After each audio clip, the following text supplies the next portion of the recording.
അല്ലാതെ സ്വർഗരാജ്യത്തിന്റെ ഗന്ധം പോലും നിനക്ക് കിട്ടൂല. വീണ്ടും ജനനാശപ്രധാനം ക്രിസ്തുവിൽ ജനിക്കണം. ആ ക്രിസ്തുവിലെ ജനന പൈതൃകം കൊണ്ട് ലഭിക്കുന്നതാ വാസ്തവത്തിൽ ക്രിസ്ത്യാനിത്വം. ഹല്ലേലൂയ. അല്ലാത്തതിന്റെ പേര് പറയും നോമിനൽ ക്രിസ്ത്യൻ. എന്താ നോമിനൽ എന്ന് പറഞ്ഞാൽ രജിസ്റ്ററിലല്ല നീ ക്രിസ്ത്യനാ, ജീവപുസ്തകത്തിൽ പേരുണ്ടാവില്ല. മനസ്സിലായോ? പള്ളി രജിസ്റ്ററിലെ പേര് കൊണ്ടേ ഈ ഭൂമിയിൽ വലിയ പുള്ളിയായിട്ട് കഴിയാം. വീണ്ടും ജനിച്ചവന്റെ പേര് എങ്ങും വേണമെന്നില്ല, അത് മുകളിലാ. ഓരോരുത്തരും അത് മായ്ക്കാൻ കഴിയില്ല. അത് ഉറപ്പേറിയ അനുഭവമാണ്. ഇനി നമ്മുടെ വിഷയത്തിലേക്ക് വരണം. അപ്പോൾ സുവിശേഷം പ്രസംഗിക്കാൻ വന്ന വില്യംകേരിയുടെ വിസ തടഞ്ഞ കക്ഷികളായി വരിക. ആരാ? East India company. അതിൻ്റെ കാരണം എത്ര ഉള്ളൂ. അതിപ്പോൾ നിങ്ങൾ വന്ന് ഈ സുവിശേഷം പറയുന്ന കൂടെ ജനങ്ങൾക്ക് വിദ്യാഭ്യാസം കൊടുക്കും. അന്ന് സ്കൂളും കോളേജൊക്കെ കൂടെ ഉണ്ടേ, സായിപ്പിന് മാത്രമുള്ള. സാധാരണ ജനങ്ങൾക്ക് നിങ്ങൾ വിദ്യാഭ്യാസം കൊടുത്തു പോയാൽ അറിവാർജിക്കും. അപ്പം നമ്മുടെ തൊഴിൽ നടക്കാൻ വരും. നമ്മളിവിടെ എന്തിനാ വന്ന കച്ചവടത്തിന്, വേറൊന്നും നമുക്ക് നോക്കണ്ട. ഇതായിരുന്നു കമ്പനി. മറ്റൊരു കാര്യം കൂടെ, ഈ സതി നിർമാർജനം ചെയ്യുന്നതിന് ഈസ്റ്റ് ഇന്ത്യ കമ്പനി എതിരായിരുന്നു. സതി എന്നുള്ളൊരു ആചാരം ഉണ്ടായിരുന്നു, നിങ്ങൾക്കറിയാം. എന്തായിരുന്നു സതി എന്നറിയണ്ടേ? ഭർത്താവ് മരിച്ചാൽ ഭാര്യ ചിതയിൽ ചാടി മരിക്കണം. ഈ സതിയുടെ പേര് പറയുമ്പോൾ നിങ്ങളുടെ മനസ്സിലേക്ക് രാജാ റാം മോഹൻ റോയുടെ പേര് ഓർമ്മ വരും. നമ്മൾ ഓർക്കാത്ത ചില പേര് ഞാൻ അങ്ങോട്ട് പറയാം. സതി എന്ന ദുരാചാരം ഇന്ത്യ മഹാരാജ്യത്ത് ശക്തിപ്പെട്ട് നടക്കുക. വിധവകളെ ഈ മരിച്ച മനുഷ്യന്റെ ബോഡിയോട് ചേർത്ത് പച്ചമുളകൾ കീറി തലങ്ങും വിലങ്ങും വെച്ച് വള്ളിക്ക് വരിഞ്ഞ് മുകളിൽ ചിരട്ടയും തീയും ഒക്കെ ഇട്ട് നെയ്യുരുക്കി ഒഴിച്ചിട്ട് മന്ത്രതന്ത്രാദികൾ അകമ്പടിയോടെ തീ കൊടുത്ത് കത്തിക്കുക. ഈ കുട്ടിയുടെ കരച്ചിൽ പോലും പുറത്ത് കേൾക്കാൻ പാടില്ല. അങ്ങനെയാണ്. ഈ വിധവ എന്നൊക്കെ കേട്ടപ്പോൾ നമ്മുടെ ചർച്ചിലുമൊക്കെ ചില പ്രായമുള്ള സഹോദരിമാരൊക്കെ ഉണ്ടല്ലോ, ഭർത്താവ് മരിച്ച്. നമ്മൾ ഇവരെ ആ പെട്ടെന്ന് സങ്കല്പിക്കുന്നത്. പക്ഷെ ഇത് 12-13 വയസ്സുള്ള പെങ്കൊച്ച, അന്നത്തെ വിധവ. എന്തായിരിക്കും കാര്യം? 85 വയസ്സുള്ള കാരണവരെ 1, 2, 3, 4 വേളി കഴിക്കും. അതിലൊരു ഇപ്പോഴും കൊച്ചുകുട്ടിയായിരിക്കും. 10-12 വയസ്സുള്ള കൊച്ചിനെയാ 85 വയസ്സുള്ള കാരണവർ വിവാഹം കഴിക്കുന്നു. അപ്പം ഞാൻ തമാശയായിട്ട് പറയാറുണ്ട്, മിക്കപ്പോഴും ഈ കല്യാണം കഴിഞ്ഞ് വരുന്ന വരവിൽ സന്തോഷം കാരണം അറ്റാക്ക് വന്ന് ഈ കാരണവർ മരിക്കും. ചില ആളുകൾ അങ്ങനെ സന്തോഷം കൂടിയാൽ മരിച്ചു കേട്ടോ, അത് വേറൊരു കാര്യം. അത് കൺട്രോൾ ചെയ്യണം. ദുഃഖം പോലെ വലുതാ, അമിതമായി സന്തോഷം കൂടിയാ. ഒരു സഹോദരി തന്നെ ഒരിക്കൽ വളരെ നാളുകൾ കാത്തിരുന്ന് പ്രാർത്ഥിച്ച് അവർക്ക് അന്യഭാഷ കിട്ടി. അടുത്ത ആഴ്ച സഭായോഗത്തിന് സാക്ഷ്യം പറഞ്ഞു, ഞാൻ ആത്മാവിൽ അന്യഭാഷകൾ ദൈവത്തെ ആരാധിച്ചതോടെ എൻ്റെ സകല വേദനയും കഷ്ടപ്പാടും ഒക്കെ മാറി എനിക്ക് നിത്യത. ഒത്തിരി കഥകളെല്ലാം പറഞ്ഞിട്ട് പറഞ്ഞു, ഞാൻ ഈ ലോകത്തെ തന്നെ വെറുത്തു. എൻ്റെ കർത്താവിനുള്ള തീവ്ര സ്നേഹം, ആ സ്നേഹത്തിൻ്റെ ആധിക്യത്തിൽ എനിക്ക് പിടിച്ചു നിൽക്കാൻ പറ്റുന്നില്ല, ഞാൻ ആത്മഹത്യ ചെയ്യാൻ പോവാം. ഇങ്ങനെയൊക്കെയുള്ള സൈസുകളുണ്ടെന്ന്. പക്ഷെ എന്തോ ഇപ്പം ചെയ്യുന്നു. ഇതുപോലെ ചിലർക്ക് സന്തോഷം കൂടിക്കഴിഞ്ഞാൽ എന്ത് ചെയ്യുന്നൊരു പിടിയില്ല. അങ്ങനെയാണ് ആ വിധവമാരുണ്ടായി. ഈ വിധവമാരി ചിലർ പിടികൊടുക്കാതെ ഓടി രക്ഷപ്പെടും. ഇവരെ പിടിച്ച് കെട്ടിക്കൊണ്ട് ഇങ്ങനെ കത്തിക്കും. ഇത് നേരിട്ട് കണ്ട ആളാ വില്യംകേരി. കയറി അവിടെ ചെന്ന് കെഞ്ചി പറഞ്ഞു, കത്തിക്കല്ലേ. ആരും കേട്ടില്ല. സായിപ്പ് പോ, അദ്ദേഹം വിട്ടില്ല. നിരന്തരം ബ്രിട്ടീഷ് ഗവൺമെന്റിന് കത്തയച്ചു ഇന്ത്യയിൽ നടക്കുന്ന ദുരാചാരങ്ങളെ ചൂണ്ടിക്കാട്ടി ഒരു കമ്മീഷനെ വെച്ച് പഠിക്കാൻ. കമ്മീഷൻ ഇന്ത്യയിൽ വന്ന് തെളിവെടുപ്പ് നടത്തുമ്പോൾ ഈസ്റ്റ് ഇന്ത്യ കമ്പനി പറഞ്ഞത് സംഗതിയൊക്കെ ശരിയാ, പക്ഷെ നമ്മളിപ്പോൾ ഈ ആചാരം മാറ്റാൻ പോയി കഴിഞ്ഞാലേ കച്ചവടം നടക്കാൻ വരും, ആളുകൾ അളവും തൊടല്. പക്ഷെ വില്യംകേരി മടുത്തില്ല. ഈ അപേക്ഷ തുടർന്നുകൊണ്ടേയിരുന്നു. വില്യംകേരിക്കൊരു ജോലി ഉണ്ടായിരുന്നു. ബ്രിട്ടീഷുകാരുടെ കത്തുകൾ ബംഗാളി ഭാഷയിലാക്കുന്ന പരിഭാഷകനായിരുന്നു അദ്ദേഹം. ഒരു ദിവസം കമ്പിത്തപാൽ ഓഫീസിൽ നിന്നൊരു ടെലഗ്രാം വന്നിരിക്കുന്നു. ഒട്ടിച്ച് വായിക്കുമ്പോൾ ഒന്നറിയണ്ടേ, ബെന്റിം പ്രഭുവിൻ്റെ ഓർഡർ അത് ബംഗാളി ഭാഷയിലാക്കണം, ഇംഗ്ലീഷ്. ബെന്റിം പ്രഭു ആകുന്ന ഞാൻ എൻ്റെ അധീനതയിൽപ്പെട്ട ബ്രിട്ടീഷ് ഇന്ത്യയിലെ അതിൻ്റെ കേന്ദ്രഭരണ പ്രദേശങ്ങളിലും ആ ബ്രിട്ടീഷ് ആധിപത്യത്തിന് കീഴിലുള്ള സ്ഥലങ്ങളിൽ സതി എന്നു പേരുള്ളൊരു ദുരാചാരം നടക്കുന്നതായി എൻ്റെ ശ്രദ്ധയിൽപ്പെട്ടിരിക്കുന്നു. ഭർത്താവ് മരിച്ചാൽ ഭാര്യയെ ചിതയിലേക്ക് വീഴാൻ പ്രേരിപ്പിക്കുകയോ പഠിപ്പിക്കുകയോ പ്രേരിപ്പിക്കുകയോ ചെയ്യുന്ന ആളുകൾക്ക് കൊലക്കുറ്റം ചുമത്തി കേസെടുക്കും. ശാശ്വതമായി സതി നിരോധിച്ചു. പൊട്ടിക്കരഞ്ഞുകൊണ്ടാണ് കയറി ആ കമ്പി സന്ദേശം ജീവിതത്തിലേക്ക് ഏറ്റുവാങ്ങിയത്. ഇന്ന് പ്രാർത്ഥിച്ചു തുടങ്ങുന്ന പലതിനും ഇപ്പോൾ മറുപടി കിട്ടിയില്ല എന്ന് വരാം.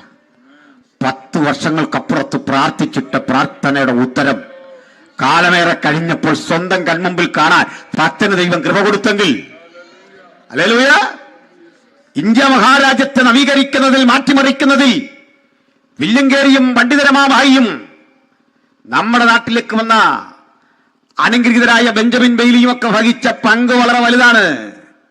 ഇന്ത്യയിൽ ഗവൺമെന്റിന് സ്വന്തമായി ഒരു കലാലയമുണ്ടാകും മുമ്പ് കലാലയങ്ങൾ ആരംഭിച്ചുകൊണ്ട്, കോളേജ് ആരംഭിച്ചുകൊണ്ട് പരിവർത്തനത്തിന് തുടക്കം കുറിച്ച അതിശ്രേഷ്ഠ മാർഗത്തിന്റെ പേരാ സുവിശേഷം. ഈ സുവിശേഷകർ ഇന്ത്യ മഹാരാജ്യത്തിൽ വന്നിട്ട് 80 ഭാഷയിൽ 80 ഇന്ത്യൻ ഭാഷയ്ക്ക് നിഘണ്ടുക്കൾ ഉണ്ടാക്കി കൊടുത്തു. 80 ഭാഷയിൽ 125-ലധികം ഭാഷയിൽ വ്യാകരണ പുസ്തകങ്ങൾ ഉണ്ടാക്കി കൊടുത്തു. ഇത് നമ്മളൊക്കെ ഈ പുസ്തകം കൊണ്ട് വഴിയരികിൽ നിന്ന് പ്രസംഗിക്ക് പറയാ, നിർത്തിയിട്ട് പോകാൻ നിന്നെ മനുഷ്യനാക്കിയ പ്രത്യയശാസ്ത്രമായത്. മാനവികത ഉയർന്ന ചിന്ത ഇന്ത്യക്ക് കൊടുത്ത, ലോകത്തിന് കൊടുത്ത മഹത്തരമായ ആശയമായത്. സാഹോദര്യത്തിന്റെ ഉയർന്ന ബോധം. മനസ്സിലായോ? അന്നും ബ്രാൻഡി അടിച്ചവനും ഒക്കെ ഉണ്ടാവും. സായിപ്പ് കൊണ്ട് കൊടുത്തൊക്കെ കുടിച്ചു കാണും. സായിപ്പ് ഇത് മാത്രമല്ലല്ലോ കൊണ്ടുവന്നേ. ക്ഷമിക്കണം, വാസ്തവത്തിൽ നമ്മളിടുന്ന പാൻറ്റും ഈ ട്രൗസറും, നിങ്ങൾ തുറന്ന് പറഞ്ഞു ക്ഷമിക്കല്ലേ, നമ്മളിടുന്ന ഇന്നത്തെ തരത്തിലെ അടിവസ്ത്രം പോലും പാശ്ചാത്യ വന്നു. അനമ്പുള്ള ശ്രുതിയൊക്കെ ഇളങ്കുളം കുഞ്ഞൻ പിള്ള എഴുതിയ കേരളത്തിൻ്റെ ഇരുളടഞ്ഞ ഏടുകൾ എന്ന ഗ്രന്ഥം പരിശോധിക്കണം. കണ്ട MGS നാരായണനോ മലയാളത്തിൽ ഏതെങ്കിലും ആധികാരിക ചരിത്രകാരന്മാരുടെ ഗ്രന്ഥം പരിശോധിക്കണം. ഇതൊക്കെ കൃത്യം ഉത്തരമുണ്ട്. ക്ഷമിക്കണം, ഞാൻ ചരിത്രത്തിൽ ഒരു 1-ാം ക്ലാസ് ബിരുദാനന്തര ബിരുദാരിയ. അതുണ്ടെന്ന് പറയാൻ വേണ്ടിയല്ല, കൃത്യമായി പഠിച്ചിട്ടറിഞ്ഞ മനസ്സിലാക്കിയ കാര്യങ്ങളുടെ അടിത്തറയിൽ നിന്നുകൊണ്ട് മാത്രമാണ് സംവാദം നടത്തുന്നത്, ഈ ചർച്ചകളിൽ പങ്കെടുക്കുന്നത്. ഞാനറിഞ്ഞ ബൈബിളും യേശുക്രിസ്തുവും ഞാനറിഞ്ഞ സുവിശേഷവും കാലാധിപത്യമായ സന്ദേശമാണെന്ന് തെളിയിക്കാൻ ആ പഠിച്ച ലോകചരിത്രത്തിന്റെ അടരുകളിലൂടെ മാത്രം സഞ്ചരിച്ചാൽ മതി. ലോകത്തിന്റെ പല മണ്ഡലങ്ങളിൽ ഈ പുസ്തകം ഇടപെട്ട മനുഷ്യരാശിക്ക് എന്തെല്ലാം മാറ്റമുണ്ടായി. ആധുനിക വൈദ്യശാസ്ത്രം നിങ്ങൾക്ക് പക്ഷെ കണ്ടിട്ടുണ്ടാകും. ഞങ്ങൾ നിരീശ്വരന്മാരായിട്ടുള്ള ആളുകളുമായി നടത്തുന്ന ചർച്ച, അതിലൊരു മഹാൻ പറയുന്നത് ക്രിസ്ത്യാനിത്വം ശാസ്ത്രത്തിനെതിരാണ്. നീ ഏത് ലോകത്താണ് ജീവിക്കുന്നത്? നിങ്ങൾക്കറിയണ്ടേ? ആധുനിക ലോകത്തിന് മഹത്തരമായ ശാസ്ത്ര സത്യങ്ങൾ വിശകലനം ചെയ്ത് പഠിപ്പിച്ച ശാസ്ത്രജ്ഞന്മാരിൽ മഹാഭൂരിപക്ഷം ആളുകളും ഈ ബൈബിളിൻ്റെ അനുവാചകരാണ്. കോവിഡ് കാലത്തെ സമൃദ്ധമായ നമ്മളെല്ലാം ഭക്ഷണം കഴിച്ചു. എങ്ങനെയാണെന്നറിയണ്ടേ? ജനിതക ശാസ്ത്രം, ജനറ്റിക് എഞ്ചിനീയറിംഗ് എന്നൊരു സാങ്കേതിക വിദ്യയുണ്ട്. ഈ സാങ്കേതിക വിദ്യയുടെ പ്രാണേതാവ് ഗ്രിഗർ മെൻഡൽ ബൈബിള് വായിക്കുന്നൊരു പുരോഹിതനായിരുന്നു, പ്രസംഗിക്കുന്ന ആളെ. ഈ ജ്വലിച്ചു നിൽക്കുന്ന വൈദ്യുത ദീപങ്ങളില്ലേ, പിതാവ് മൈക്കൽ ഫാരഡേ ഇല്ലേ, ഫാരഡേ യേശുവിനെ പ്രസംഗിക്കുന്ന അനുഗ്രഹിക്കപ്പെട്ടൊരു ദൈവമകനായിരുന്നെന്ന്. ഇനി കേൾക്കണം. ലോ ഓഫ് ഗ്രാവിറ്റി ഉണ്ടല്ലോ, അതിൻ്റെ പ്രാണേതാവായ സർ ഐസക് ന്യൂട്ടൺ ഉണ്ടല്ലോ. ന്യൂട്ടൺ കേവലം ഒരു വിശ്വാസിയല്ല. ബൈബിളിലെ വെളിപ്പാട്, ദാനിയേൽ പ്രവചനങ്ങൾ പഠിച്ച് അതിന് വ്യാഖ്യാനം ചമച്ച ഒരു ബൈബിൾ പണ്ഡിതൻ കൂടിയായിരുന്നു സർ ഐസക് ന്യൂട്ടൺ. രക്ഷാനിർണയം പ്രാപിച്ച് യേശുവിൻ്റെ പുനരാഗമനം കാത്തിരുന്നൊരു മഹാരഥൻ. തീർന്നില്ല. വൈദ്യശാസ്ത്രത്തിന് ലഭിക്കാവുന്ന, ഒരു നല്ല വൈദ്യശാസ്ത്ര ചിന്തകന് ലഭിക്കാവുന്ന പരമാവധി ബഹുമാനത്തിന്റെ പേരാ നൊബൽ പ്രൈസ്. അത് കരസ്ഥമാക്കിയ ആളുകളുടെ എണ്ണം എടുത്താൽ 65% പേരും ഈ ബൈബിളിൻ്റെ പ്രണേതാക്കളായിരുന്ന, ബൈബിളിൻ്റെ വക്താക്കളായിരുന്ന ജൂതന ക്രിസ്ത്യാനിയാണ്. ഇനി നിരീശ്വരന്മാരുടെ പെർസെൻ്റ് കേൾക്കണോ? നോബൽ സമ്മാനം കിട്ടിയ 9% താഴെയാണ്. അത് ശാസ്ത്രത്തിനൊന്നുമല്ല, സാഹിത്യത്തിനാണ്, കഥ എഴുതിയതിനൊക്കെ കിട്ടി. അത് ചെറുതായിട്ടൊന്നും ഞങ്ങൾ കാണുന്നില്ല. പക്ഷെ 9% ദാരിദ്ര്യത്തിലേക്ക് താഴെ നിൽക്കുന്ന നിങ്ങൾ, 70% നിൽക്കുന്ന ഞങ്ങളെ ശാസ്ത്രം പഠിക്കാൻ വളർന്നിട്ടില്ല. വളരുമ്പോൾ പറയാം, അന്നേരം വന്നാൽ മതി. മനസ്സിലായില്ലേ? ക്ഷമിക്കണം, എൻ്റെ ഒരു ആധികാരികത കൊണ്ട് പറയുന്ന ഇത്. ഞാനൊരുത്തനോട് ചോദിച്ചു, ഈ പരിണാമ സിദ്ധാന്തം ഉണ്ടല്ലോ, അതനുസരിച്ച് മനുഷ്യൻ പരിണമിച്ച് എന്നുള്ള രീതിയിലായി എന്നല്ലേ?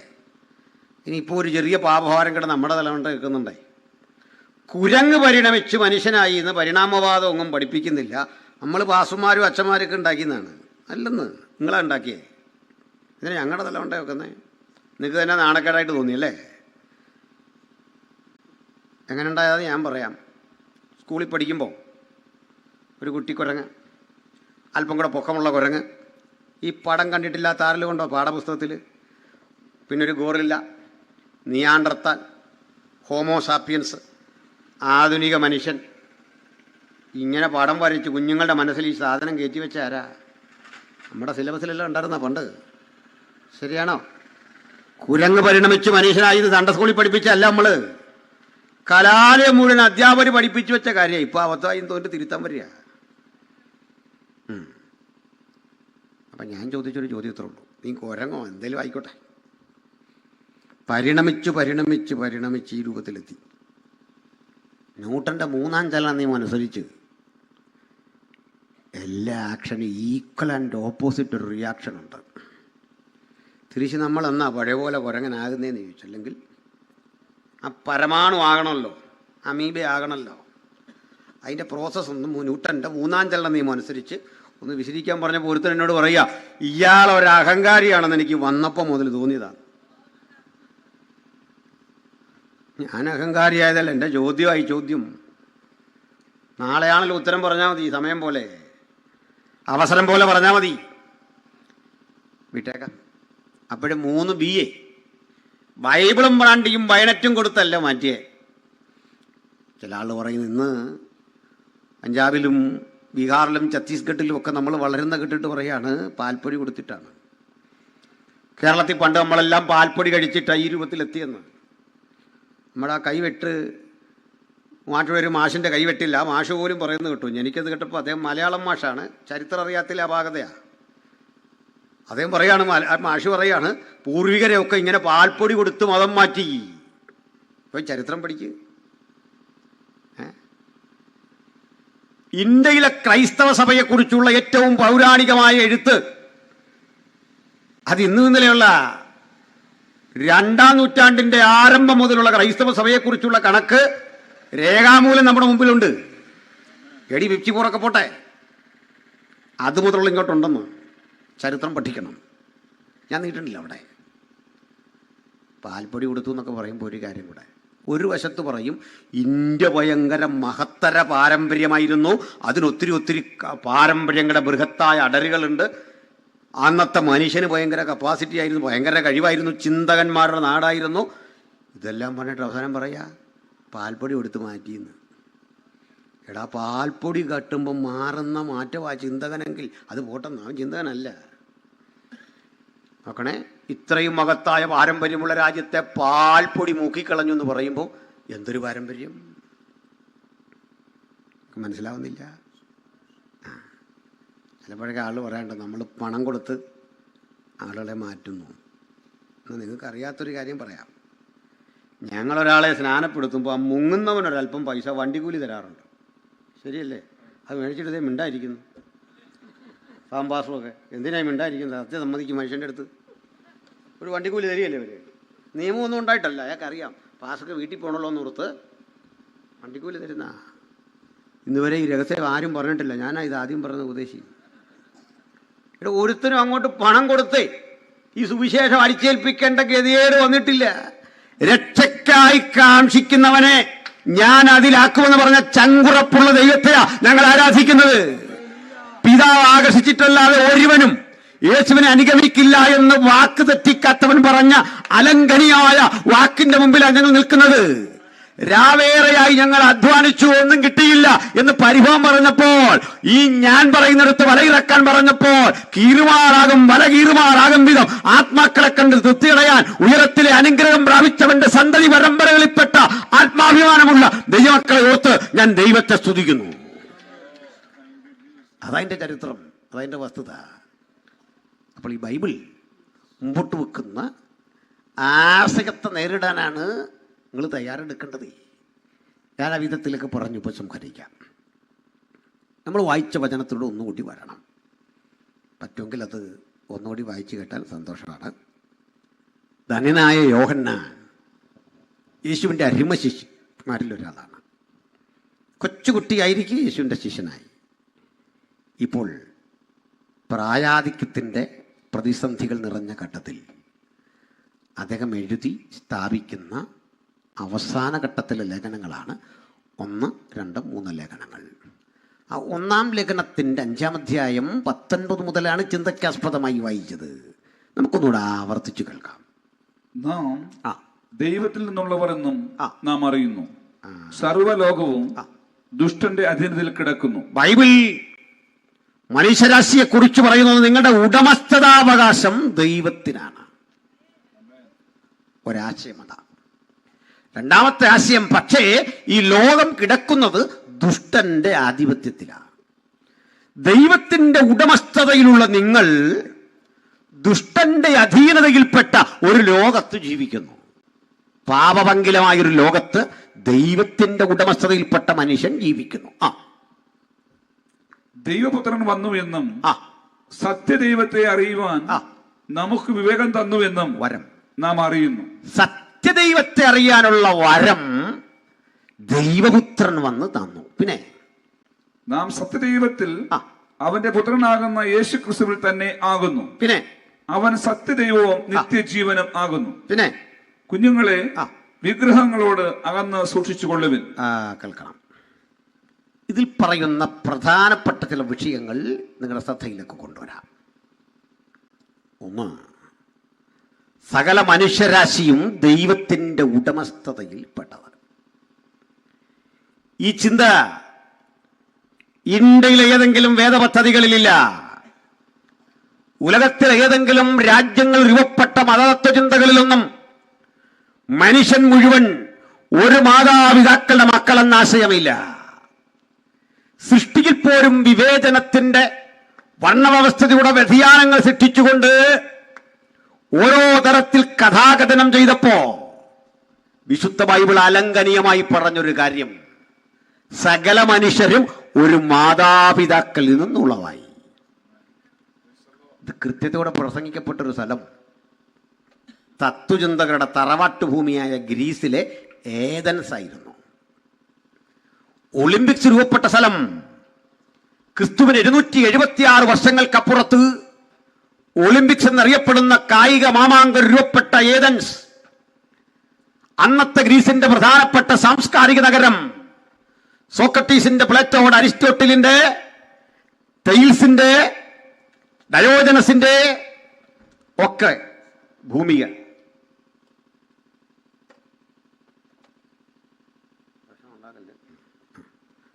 ഞാൻ ഈ പരിസരമൊക്കെ ഇങ്ങനെ നോക്കിയാണ് നിൽക്കുന്നത്. ഒന്നാമത് എനിക്ക് അത്യാവശ്യം പ്രശ്നമുണ്ട്. ഈ കൂടെ ഉള്ളതല്ലേ, പേടിക്കണ്ടല്ലോ. സ്തോത്രം. അപ്പോൾ ഈ സ്ഥലത്ത് പൗലോസ് പ്രസംഗിച്ചപ്പോൾ പറയാം, അവിടെ ഇതുപോലെ പരസ്യത്തിൽ പ്രസംഗിക്കുക. എന്താ പ്രസംഗിക്കുന്ന അറിയണ്ടേ? അല്ലയോ ഏതൻസിലെ ആദരണരായ സഹോദരീ സഹോദരന്മാരെ, ഞാൻ നിങ്ങളുടെ ആരാധനാ സ്ഥലങ്ങളെ ചുറ്റി നടന്നു കണ്ടുകൊണ്ടുവരികയായിരുന്നു. അവിടെ വിചിത്രമായൊരു കാഴ്ചയുണ്ട്. ഒരു ശില്പം വച്ചിരിക്കുന്നു. ആ ശില്പത്തിന് പേരില്ല.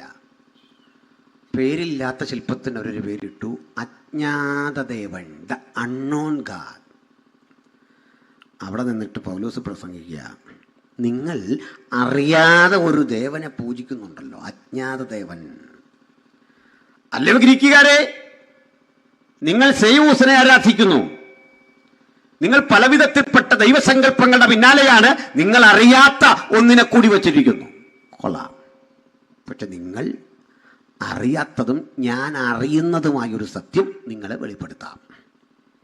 അദ്ദേഹം പറയാ, അത്യുന്നതനായ ദൈവം സ്വർഗത്തിനും ഭൂമിക്കും നാഥനാകൊണ്ട് മനുഷ്യന്റെ കൈപ്പണിയായി നിർമ്മിച്ച ദേവാലയങ്ങളിൽ വാസം ചെയ്യുന്നില്ല. അവൻ മനുഷ്യന്റെ കൈകളാൽ ശുശ്രൂഷ ആവശ്യപ്പെടുന്നില്ല. നിങ്ങളെന്തെങ്കിലും കൊടുത്തിട്ട് വേണം അവിടുത്തേക്ക് ജീവിക്കാനെന്ന നിലയിൽ വഴിപാട് സാമഗ്രികൾ സ്വീകരിക്കുന്നില്ല. എത്ര വർഷം മുമ്പാ പറഞ്ഞതറിയണ്ടേ? ഇന്നേക്ക് 2000 ആണ്ടുകൾക്ക് മുമ്പ് ഇത്രയും വികാസം പ്രാപിച്ച ഒരു ചിന്ത അത്രയും പ്രാകൃത കാലഘട്ടത്തിൽ മനുഷ്യരാശിയോട് സംവാദിക്കണമെങ്കിൽ പൗലോസ് എന്ന മനുഷ്യൻ പ്രാപിച്ച വെളിപ്പാടിന്റെ തീഷ്ണത എത്ര വലുതാണെന്ന് ഇന്ന് രാത്രി ദൈവജനം തിരിച്ചറിഞ്ഞുകൊള്ളണം. അതാ ദൈവാത്മാവിന്റെ ചൈതന്യം ഒരുവന്റെ ഉള്ളിൽ വന്നാൽ ഏത് നിഗൂഢതകളുടെ ഇരുട്ടിനെയും ഭേദിച്ചുകൊണ്ട് ആ സത്യവചനം ക്രിയ ചെയ്യും. അതുകൊണ്ട് ഇന്ന് രാത്രി അതേ വചനം അതേ ശക്തിയോടെ അതേ കൃപയോടെ നമ്മുടെ മതത്തിൽ വ്യാപരിക്കുമ്പോൾ ഒന്ന് മനസ്സിലാക്കണം, ഈ വചനം ഇരുട്ടിനെ ദൂരീകരിക്കുന്ന വെളിച്ചമാണ്. ഈ വചനം രോഗശാന്തിയാണ്. ഈ വചനം അത്ഭുത വിടുതലാണ്. മനുഷ്യരെ തലങ്ങും വിലങ്ങും ഒരുപോലെ അനുഗ്രഹിച്ച് യാഥാർത്ഥ്യങ്ങളുടെ ബോധത്തിലേക്ക് അവനെ ഉദ്ദീപിപ്പിക്കുന്ന ചിന്താപദ്ധതിയാണ് ഈ ദൈവത്തിന്റെ വചനം. ഹല്ലേലൂയ. എന്താ പറ്റിയേ? ഈ പൗലോസ് ഒന്നുകൂടി പ്രസംഗിച്ചു. അവിടുന്ന് ഭൂതലത്തിലെങ്ങും കുടിയിരിക്കാൻ ഒരുത്തനിൽ നിന്ന് മനുഷ്യജാതിയൊക്കെ ഉളവാക്കി അവരുടെ നിവാസത്തിന് അതിരുകളും കാലങ്ങളും നിശ്ചയിച്ചു. എന്താ ഇതിന്റെ അർത്ഥം? അപ്പോസ്തല പ്രവൃത്തി 17-ാം അധ്യായത്തിൽ പറയുകയാണ്, അവൻ ഭൂതലത്തിലെങ്ങും കുടിയിരിക്കാൻ ഒരുത്തനിൽ നിന്ന് മനുഷ്യജാതിയൊക്കെ ഉളവാക്കി അവരുടെ നിവാസത്തിന് അതിരുകളും കാലങ്ങളും നിശ്ചയിച്ചു. ചുരുക്കി പറഞ്ഞാൽ, ഇന്ത്യ മഹാരാജ്യത്തിലെ അട്ടപ്പാടിയിലെ ആദിവാസി മുതൽ അങ്ങകലെ പാലസ്തീനിയായിൽ നിന്നുള്ള അറബിയും തൊട്ടപ്പുറത്ത് ഗസാമുനമ്പിൽ പ്രാണന് വേണ്ടി പോരാടി പരസ്പരം ഏറ്റുമുട്ടുന്ന ജൂതനും അറബിയും അകലെയുള്ള പാശ്ചാത്യ നാട്ടിലെ സായിപ്പും ഈ രാജ്യത്തിലെ ബ്രാഹ്മണനും ലോകത്തിന്റെ 5 വൻകരകളിൽ എവിടൊക്കെ മനുഷ്യനുണ്ടോ ആ മനുഷ്യൻ മുഴുവൻ ഒരപ്പന്റെയും ഒരമ്മയുടെയും മക്കളാണെന്ന് പറയാൻ ചങ്കേറ്റം കട്ടിയ അതുല്യ കൃതിയുടെ പേരാണ് വിശുദ്ധ ബൈബിൾ. ഇത് മനുഷ്യരാശികളെ അതിന്റെ യൂണിവേഴ്സലായ സാർവത്രികമായ ആ കാഴ്ചപ്പാടിൽ ഒന്നായി കാണുന്നു. എന്നിട്ട് ഒന്നിരി പറഞ്ഞു, മനുഷ്യൻ എന്ത് ചെയ്തു? അവന്റെ ഇഷ്ടത്തിന് അതിരുകളും കാലങ്ങളും ഒക്കെ നിശ്ചയിച്ചിട്ട് അവൻ ജാതിയും മതവും വർണ്ണവും വർഗവും ഒക്കെ ഉണ്ടാക്കി. ഇന്ന് ഞങ്ങളുടെ ജോലി ഇതൊക്കെ ശുദ്ധീകരിച്ച് തെളിയിച്ച് ബോധ്യപ്പെടുത്തി ദൈവത്തിന്റെ പദ്ധതിയിലേക്ക് മനുഷ്യരെ കൊണ്ടുവരിക എന്നുള്ളതാണ്. സ്തോത്രം. ഹല്ലേലൂയ. സ്തോത്രം. നമ്മുടെ അസംബ്ലീസ് ഓഫ് ഗോഡ് ചർച്ചിന്റെ അടുത്ത കാലം വരെ ഉണ്ടായിരുന്ന സൗത്ത് ഇന്ത്യയിലെ സൂപ്രണ്ടിന്റെ പേര് റവറൻഡ് അബ്ദുൽ കരീം എന്നായിരുന്നു. അബ്ദുൽ കരീം. അദ്ദേഹത്തിന്റെ പശ്ചാത്തലം മനസ്സിലാവും. അബ്ദുൽ കരീം എന്ന മുസ്ലിം പേരുള്ള മുസ്ലിം പശ്ചാത്തലത്തിൽ ജനിച്ചു വളർന്നൊരു മനുഷ്യൻ ലോകത്തിലെ തന്നെ ഏറ്റവും വലിയ സഭയായ പെന്തക്കോസ്തൽ പ്രസ്ഥാനമായ അസംബ്ലീസ് ഓഫ് ഗോഡിന്റെ സൗത്ത് ഇന്ത്യൻ സൂപ്രണ്ടായപ്പോൾ ഒരവാകത ഉണ്ടായില്ല. അത് വളർന്നതേ ഉള്ളൂ. നമ്മുടെ ടാർസൻ ബദറോ കൂടുന്ന ചർച്ച് ഓഫ് ഗോഡ് ഉണ്ടല്ലോ, ആ ചർച്ച് ഓഫ് ഗോഡ് അങ്ങ് അമേരിക്കയിൽ തുടങ്ങി വെച്ചൊരു ദലിതനാണ്. ആ ചർച്ച് ഓഫ് ഗോഡ് ഇന്ത്യയിൽ വരുമ്പോൾ അതിനെ നെടുനായകത്വം വഹിച്ച ആള് AR തങ്കയ്യ അതിശയം എന്ന തമിഴ് ബ്രാഹ്മണനാണ്. PAV സാംബാസ്റ്ററുടെ പിതാവ്. ART അതിശയം. ഒരു ബുദ്ധിമുട്ടും വന്നില്ല അദ്ദേഹത്തെ സ്വീകരിക്കാൻ. ഷാരോൺ ഫെലോഷിപ്പ് എന്നൊരു ചർച്ച ഉണ്ട് ഇവിടെ. ആ ചർച്ച സ്ഥാപിച്ചത് ജോൺ അയ്യാപിള്ള സാർ എന്നറിയപ്പെടുന്ന ഒരു നായർ കമ്മ്യൂണിറ്റിയിൽപ്പെട്ട ദേവദാസനാണ്. നമുക്ക് മനസ്സിലായോ? IPCയുടെ അടുത്ത കാലം വരെയുള്ള അമരക്കാരിൽ പ്രധാനി ജോൺ സുന്ദർ റാവു എന്നറിയപ്പെടുന്ന ദലിതനായിരുന്നു. സമൂഹത്തിൻ്റെ എല്ലാ തട്ടിലും പെട്ട മനുഷ്യരെ ചേർക്കുന്ന, എല്ലാ നിലയിലുമുള്ള മത്സ്യങ്ങൾ കയറുന്ന ബൃഹത്തായ വലയുടെ പേരാ ദൈവത്തിൻ്റെ സഭ. ഹല്ലേലൂയ. ക്രിസ്തുവിൽ എന്നാകുന്ന ഉറച്ച ബോധത്തോടെ മനുഷ്യരാശിയുടെ സ്നേഹത്തിന്റെ സാർവത്രികതയിലേക്ക് അത് നയിക്കുക. ആ പ്രമാണമാ ഈ രാത്രി ഞങ്ങൾ പ്രസംഗിക്കുന്നത്. ഇതൊരു പുതിയ വിഷയമല്ലെന്നേ. ലോകത്തിന്റെ 5 വൻകരകളിലും കഴിഞ്ഞ 2000 ആണ്ടായി ഞങ്ങൾ ഉയർത്തിക്കാട്ടുന്ന സുവിശേഷത്തിന്റെ മകനീയ സത്യം അത് തന്നെയാ. അപ്പൊ അത് പഠിപ്പിച്ചു. നാം എല്ലാം ദൈവത്തിന്റെ മക്കൾ. പക്ഷെ ഒരു കുഴപ്പമുണ്ട്. ലോകം പക്ഷേ ദുഷ്ടന്റെ അധീനതയിൽ. ഇതിൻ്റെ കൺട്രോള് ദുഷ്ടനാണെന്ന്. എന്താ പറഞ്ഞതിൻ്റെ അർത്ഥം? ഈ ഭൂമിയിൽ ഭരണാധികാരികളും മുഖ്യമന്ത്രിയും പ്രധാനമന്ത്രിയും ഐക്യരാഷ്ട്രസഭയൊക്കെ ഉണ്ടെങ്കിലും ഒരദൃശ്യ ശക്തി ഈ പ്രപഞ്ചത്തെ ഭരിക്കുന്നുണ്ട്. ഇരുട്ടിൻ്റെ ആത്മാക്കൾ ഈ പ്രപഞ്ചം മുഴുവൻ സഞ്ചരിക്കുന്നുണ്ട്. അവരാ തിന്മ ജയിക്കുന്നത്. ലോകം തിന്മയുടെ സർവാധികാരത്തിലാണ്. ഈ തിന്മയുടെ പേരാ പാപം. ആ പാപത്തിന്റെ കാരണഭൂതനെയാണ് ബൈബിള് സാത്താൻ, പിശാച് എന്നൊക്കെ പറയുന്നത്. അതിലേക്ക് കൂടി ഒന്ന് വരണം. ബൈബിളിന് മാത്രമേ മനുഷ്യരാശിയുടെ ഉത്ഭവം എന്നതുപോലെ പിശാചിൻ്റെ ഉത്ഭവത്തെക്കുറിച്ചും പറയാൻ പറ്റിയിട്ടുള്ളൂ. ഈ പിശാച് എന്ന പദം പഴയ നിയമത്തിലില്ല കേട്ടോ. അവിടെ ഉള്ളത് സാത്താൻ എന്നാണ്. വാസ്തവത്തിൽ ഈ സാത്താൻ എന്ന പദം മലയാളമല്ല, ഹീബ്രു ആണ്, എബ്രായാണ്. ആ പദത്തിൻ്റെ അർത്ഥം തടസ്സം നിൽക്കുന്ന ആൾ എന്നാണ്. പിശാച് എന്ന പദത്തിൻ്റെ അർത്ഥം അപവാദി. ഇത് കേൾക്കുമ്പോൾ ഓർക്കും ഈ ഡിജിറ്റൽ യുഗത്തിൽ ഒരു ഉപദേശിക്കുന്നുകൊണ്ട് പറയാം പിശാച്, സാത്താൻ. എന്തുകൊണ്ടോ ഇതൊക്കെ കളയാറായില്ലേ? ഞങ്ങളൊക്കെ പണ്ടേ കളഞ്ഞു. പക്ഷെ നീ രക്ഷപ്പെടാനായി പറഞ്ഞിരുന്നത് കേട്ടോ. ഇതില്ല, ഇങ്ങനൊന്നും ഇല്ല എന്ന് പറഞ്ഞവൻ ഈ കൺവെൻഷൻ വിട്ട് പോകുമ്പോൾ ബൈക്ക് ഓടിച്ചാൽ പോകുന്നെങ്കിൽ ആ പോകുന്ന വഴിക്കൊരു 3-4 തവണ തിരിഞ്ഞു നോക്കും.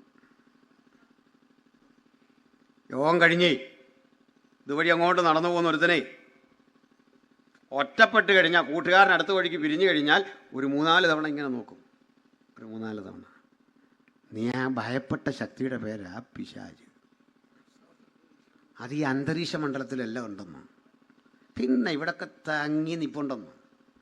നമ്മുടെ ശബ്ദം കേട്ടും നമ്മളെ കണ്ടും സകല മനുഷ്യരെയും നോക്കി ഇങ്ങനെ നിൽപ്പുണ്ട്. കഴിയുമെങ്കിൽ മനുഷ്യനെ കൊണ്ട് തെറ്റ് ചെയ്യിക്കാൻ അവനിങ്ങനെ കൂടെ നടപ്പുണ്ട്. പക്ഷെ കാണത്തില്ല. എന്താ കാണാത്തതെന്നറിയണ്ടേ? ദൈവം അത് നമ്മളിൽ നിന്നങ്ങ് മറച്ചു. മനുഷ്യൻ പേടിക്കാതിരിക്കാൻ. എന്നാലും ചില മനുഷ്യർ കണ്ടിട്ടുണ്ട്. കാണത്തില്ലേ? കാട്ടിയിട്ടുള്ളവരുണ്ട്. ചിലർ ദേഹം പെരുത്ത് കയറുന്നു. പേടിക്കണ്ട, രക്തത്തിൽ ആശ്രയിച്ചു. അല്ലേ, ഞാൻ പ്രാർത്ഥിക്കപ്പോൾ വിടുതല. ഞങ്ങൾ ഈ രാത്രി സഞ്ചാരികളെ, ഇതൊന്നും ഞാൻ ഈ അടുത്ത കാലത്ത് അതുവരെ ഒറ്റയ്ക്കുള്ള യാത്രയാണ്. അപ്പോൾ പേടിയില്ല എന്ന അഭിമാനപുരസരം പറയാൻ കാരണം നമ്മുടെ ശരീരത്തിൽ ഒരു ദിവ്യൌഷധം പ്രവർത്തിക്കുന്നുണ്ട്. ഇതൊക്കെ വന്നാൽ നീ പോ, ഇത്രേ ഉള്ളൂ. സാത്താനെ കണ്ട പോ എന്ന് പറയാൻ പാകത്തിനുള്ള അധികാരം നമ്മൾ മുകളിൽ നിന്ന് പ്രാപിച്ചിട്ടുണ്ടല്ലേ. ഹല്ലേലൂയ, സ്തോത്രം. അതുകൊണ്ടാണ് മറച്ചു വെക്കും. എങ്കിലും ചില ഘട്ടങ്ങളിൽ കാണാം. സ്തോത്രം. ഈ കാണരുതെന്ന് ദൈവം ആഗ്രഹിച്ചെന്തുകൊണ്ടാ? മനുഷ്യനൊക്കെ ഭയന്നു പോകുന്നു, ഭയപ്പെട്ടു പോകും. കൂടുതൽ ഈ സാത്താനില്ല എന്ന് പറയുന്ന മനുഷ്യരാണ് ഭയരഹിതരായി രാത്രിയിൽ ദുർസ്വപ്നങ്ങൾ കണ്ടും മറ്റു പല വിധത്തിലും സാത്താനില്ലെന്ന് പറയുന്ന നിരീശ്വരം പോലും ഭയപ്പെട്ടാ ജീവിക്കുന്നത്. അറിയാതെ ഏലസൊക്കെ അവൻ കെട്ടിയിട്ടുണ്ട്, ആരെയും കാണാതെ പോയിട്ട്. അങ്ങനെയുള്ള കക്ഷികളെ നമുക്കറിയാം. പോട്ടെ. ദൈവം ഇല്ലെന്ന് പറയുന്നവരും ഇങ്ങനെയുണ്ട്. പക്ഷെ ടെൻഷൻ കയറുമ്പോൾ പ്രാർത്ഥനയ്ക്ക് വിളിക്കും നമ്മളെ. ഭയങ്കര പ്രതിസന്ധി, ദൈവവും ഇല്ല, പിശാചും ഇല്ല, ഇതൊക്കെ ചുമ്മാ പറയുന്നതാണെന്നേ. പക്ഷെ ടെൻഷൻ കയറുമ്പോൾ രാത്രിക്കൊരു വിളിയാ, ഒന്ന് പ്രാർത്ഥിക്കണേ. അപ്പം സാത്താനെ മറച്ചു വെച്ചു, നമ്മളിത് അറിയരുതെന്ന്. എന്നാൽ ചിലരിത് അറിഞ്ഞിട്ടും മനഃപൂർവ്വം ഇവനെ ഒന്ന് അറിയാൻ ശ്രമിക്കും. എനിക്കൊന്ന് അറിയണം. അതെന്താ? വചനം പറഞ്ഞു അങ്ങനെ സാത്താൻ്റെ ആഴങ്ങൾ അറിയരുത്, അവനെക്കുറിച്ച് അറിയാൻ പോകരുതെന്ന് നമുക്ക് വിലക്കിയ കാര്യമാണ്. അത്യാവശ്യം അറിവിനകത്ത് തന്നിട്ടുണ്ട്, അതിനപ്പുറത്തേക്ക് അറിയാൻ പോകരുത്. അതിനപ്പുറത്തെ അറിവിലേക്കുള്ള അന്വേഷണമാ മന്ത്രവാദം. മനസ്സിലായോ? അപ്പുറത്തെ അന്വേഷണം. സൈക്കോളജിയൊക്കെ ഒരു തലം വിട്ട് കഴിഞ്ഞാൽ ഇതൊക്കെ തന്നെയാണ് സംഭവിക്കുന്നത് കേട്ടോ. പാരാസൈക്കോളജിയൊക്കെ കൊണ്ട് ഒരു തലം വിട്ട് കഴിഞ്ഞാൽ മനുഷ്യൻ അതീന്ദ്രിയങ്ങളായ ഇത്ര ആത്മാക്കളുമായിട്ടൊരു കണക്ഷൻ വരുമെന്ന്. ചില ഇതുപോലെ തന്നെ മരിച്ചുപോയ മനുഷ്യനെക്കുറിച്ചും ധരിക്കും. ആദ്യം ഒരു കാര്യം ഉറപ്പിച്ചു, മനുഷ്യൻ മരിച്ചു കഴിഞ്ഞാൽ അവൻ്റെ ആത്മാവ് പിശാചൊന്നും ആകത്തില്ല. മനസ്സിലായോ? അങ്ങനെ ആകത്തില്ലെന്ന് പേടിക്കണ്ട, അത് വ്യക്തമാക്കാനുള്ള ശ്രദ്ധിക്കണം. മരിച്ച മനുഷ്യൻ്റെ ആത്മാവിങ്ങനെ പറന്ന് പ്രപഞ്ചത്തിലൂടെ സഞ്ചരിച്ച് ആ ആടെയെങ്കിലും ശരീരത്തിൽ വന്ന് കയറി ഞാൻ തങ്കപ്പനാ, ഞാൻ ചിറ്റപ്പനാ ഇങ്ങനൊക്കെ പറഞ്ഞാൽ അതിലൊരു ശരിയുണ്ട്, ഒരു തെറ്റുമുണ്ട്. തെറ്റ് പറയാം, അത് തങ്കപ്പനല്ല. തങ്കപ്പനി ഉടനെ ഒന്നും പൊങ്ങുകയില്ല, അന്ത്യന്യായവിധിക്ക് പൊങ്ങത്തേ ഉള്ളൂ. മനസ്സിലായില്ലേ? ആത്മാവല്ല. അയാളെ കൊണ്ട് വല്ലതും കെട്ടിവെച്ചെന്നോ എങ്ങാണ്ട് കൊണ്ട് കുടിയിരുത്തിയെന്നോ ഒന്നും പറഞ്ഞാൽ വിശ്വസിക്കില്ല. അതിന് കുറേ കാര്യങ്ങളൊക്കെ പറഞ്ഞിട്ട് ആ പുള്ളി കാശും മേടിച്ചുകൊണ്ട് പോയി. പിന്നെ ഇതെന്താ സംഭവം? നിങ്ങളും ഞാനും ഒക്കെ ജീവിച്ചിരിക്കേ നമ്മുടെ ശബ്ദം, നമ്മുടെ ശൈലി, നമ്മുടെ രീതി ഒക്കെ ഇങ്ങനെ അനുകരിച്ച് ദുരാത്മാക്കൾ ഇതുവഴി സഞ്ചരിക്കുന്നുണ്ട്. അവറ്റകൾ ഞാൻ മരിച്ചാൽ എൻ്റെ രൂപത്തിലും ഭാവത്തിലും ഞാനുമായി ഒരു ബന്ധമില്ലെങ്കിലും ഞാനാണ് എന്ന അവകാശ രൂപേണ വരും. മക്കളും വേണ്ടപ്പെട്ടവർക്കും അച്ഛൻ വന്നല്ലേ, പപ്പ അല്ലേ, കയറിയോ എന്ന് പറഞ്ഞ് ഹൃദയം വിട്ടുകൊടുക്കും. കയറുന്ന നമ്മളല്ല, മറ്റവനാ. ഞാനുമായിട്ടൊരു ബന്ധമില്ല. പിടിയിട്ടോ? അപ്പോഴാ ഞങ്ങളൊക്കെ ചെന്നിട്ട് പറയും, ഇതാരാ ഈ പുള്ളിൽ വ്യാപരിക്കുന്നേ? നീ കുറെ ചേഷ്ടയൊക്കെ കാണിച്ചല്ലോ, കൈകെട്ട്. അത് കൈകെട്ടുന്നുണ്ടല്ലേ, മുട്ടയിലിരിക്കുക.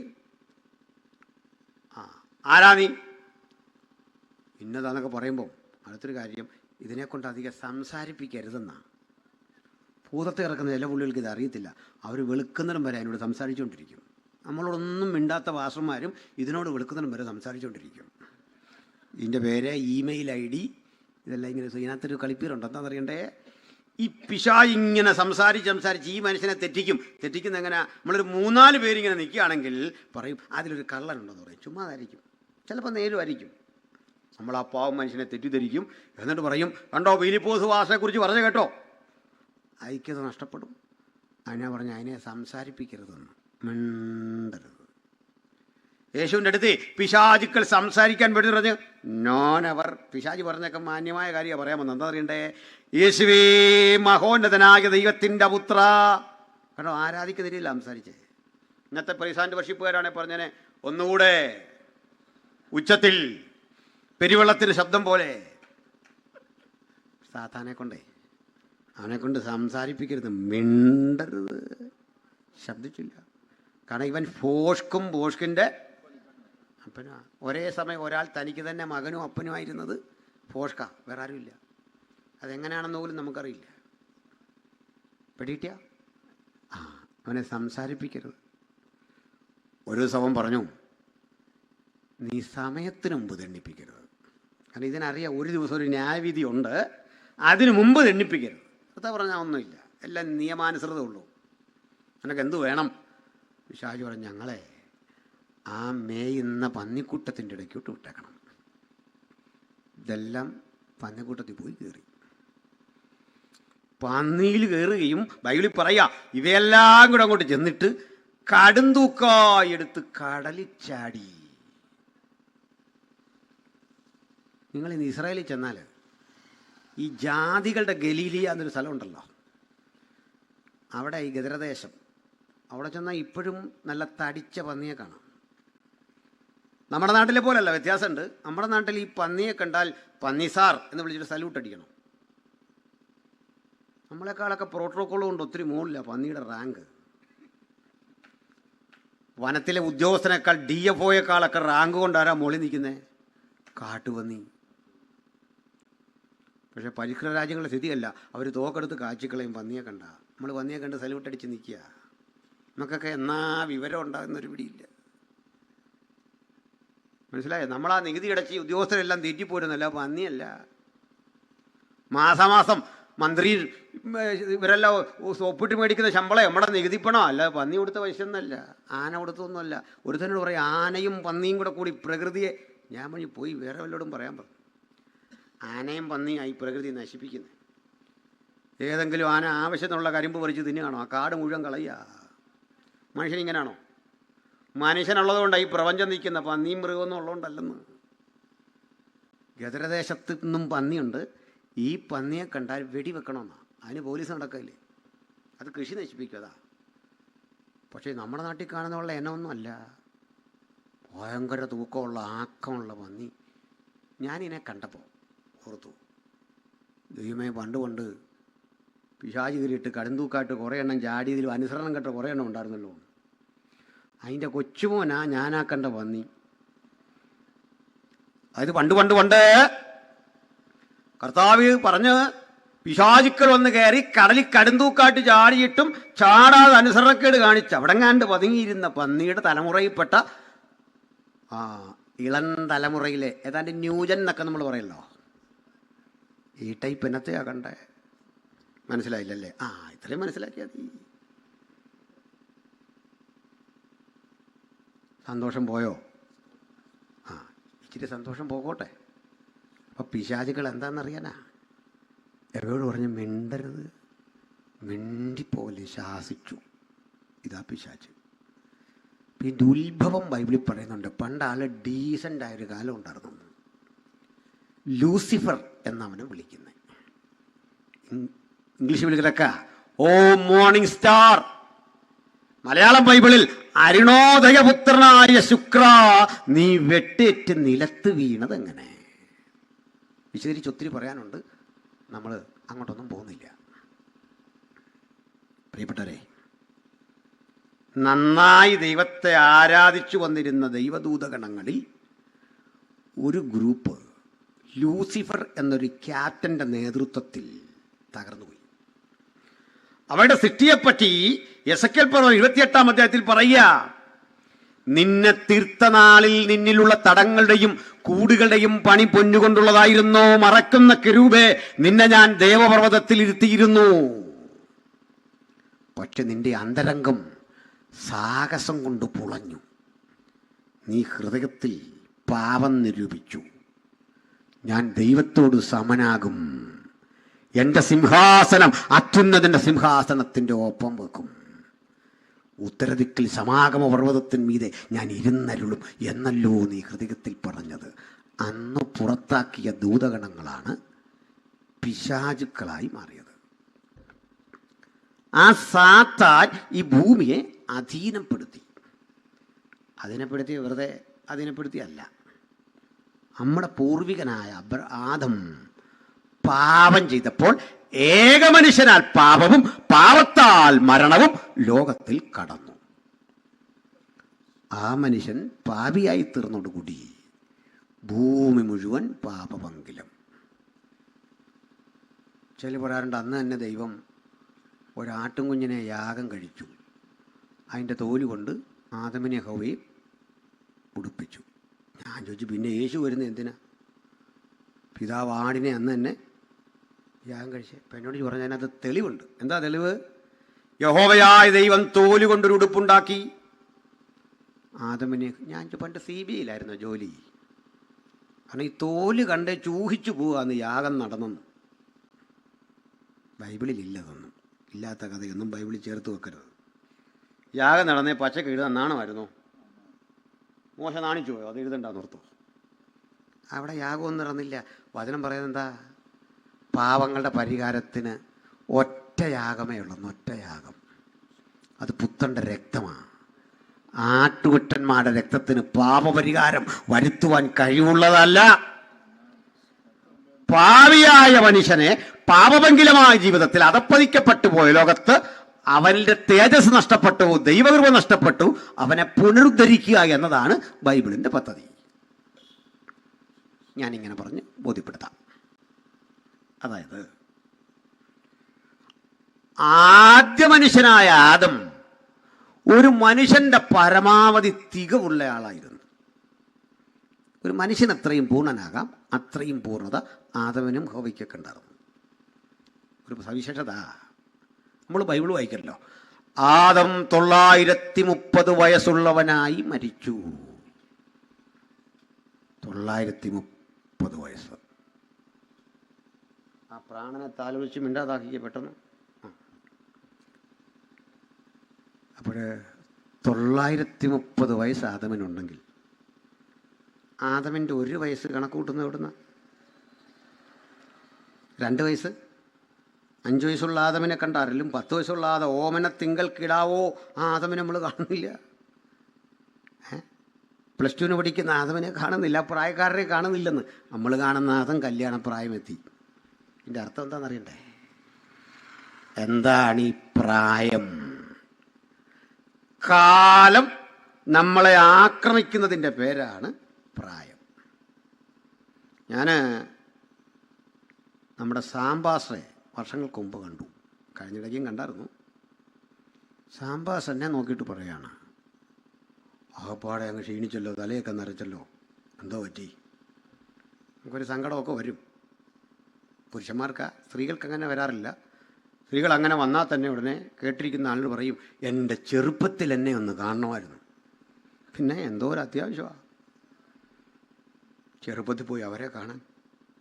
ചെറുപ്പത്തിൽ ആർക്കെങ്കിലും പോയി ഇവരെ കാണാൻ പറ്റിയില്ലെന്നുള്ള ഉറപ്പുകൊണ്ടാ ഇത്ര ഉറപ്പോടെ പറഞ്ഞല്ലേ.